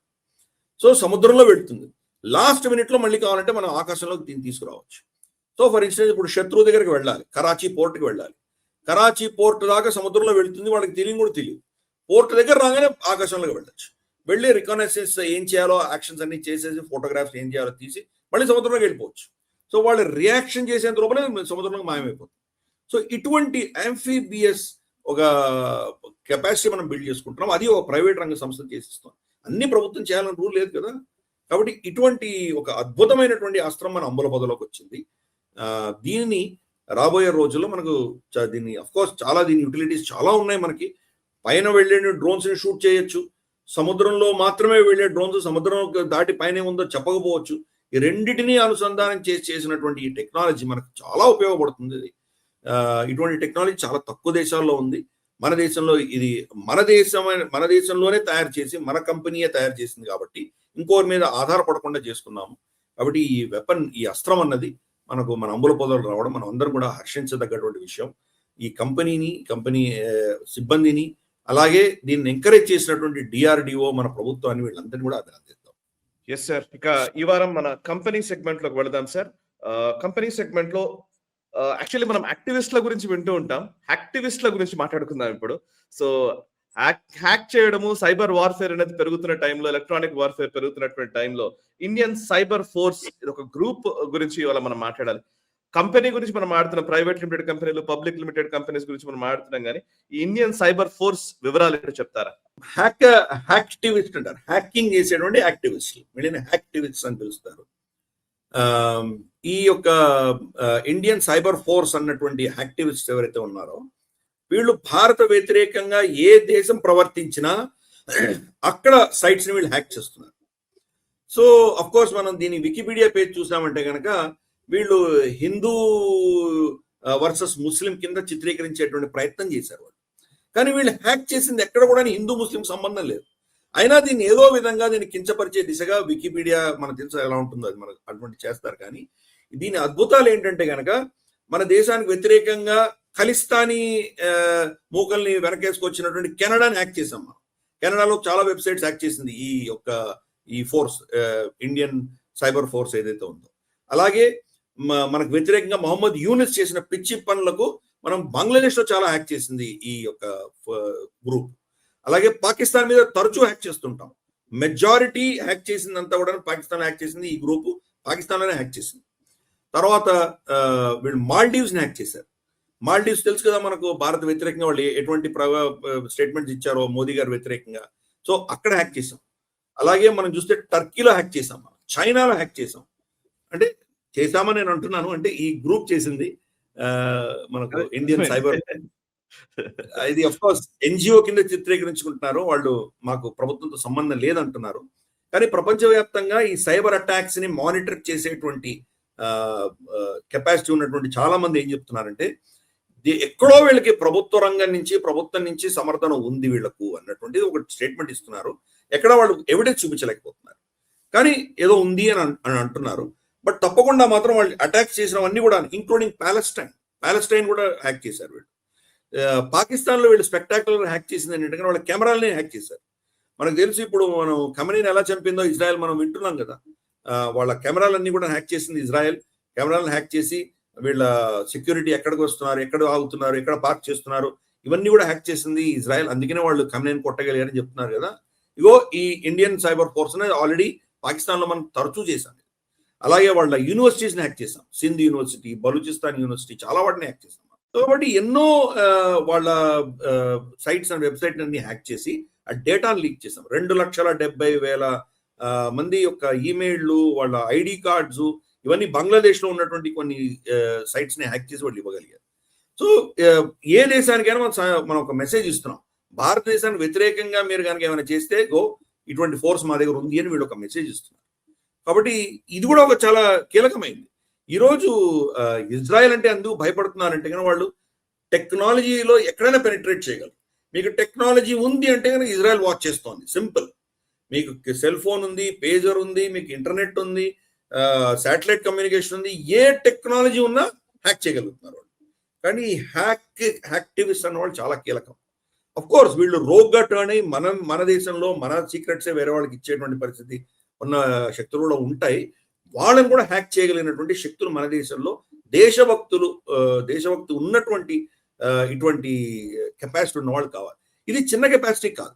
ఒక దేశంలో వెళ్ళి హ్యాక్ చేయాలంటే కనుక దానికి టెక్నాలజీ బాగా తెలిసి ఉండాలి, మంచి కంప్యూటర్ ప్రోగ్రామింగ్ కెపాసిటీ ఉండాలి, ఎంతో పట్టు ఉండి బాగా నాలెడ్జ్ ఉన్న వాళ్ళే హ్యాక్ చేయగలరు. ఎవరు మామూలు వాళ్ళు చేయలేరు. అంటే దీంట్లో ఉన్నటువంటి వాళ్ళు చాలా నిష్ణాతులు ఉన్నారు. దీంట్లో ఎవరో తెలియదు, అఫ్ కోర్స్ బయటికి తెలియవు అవి.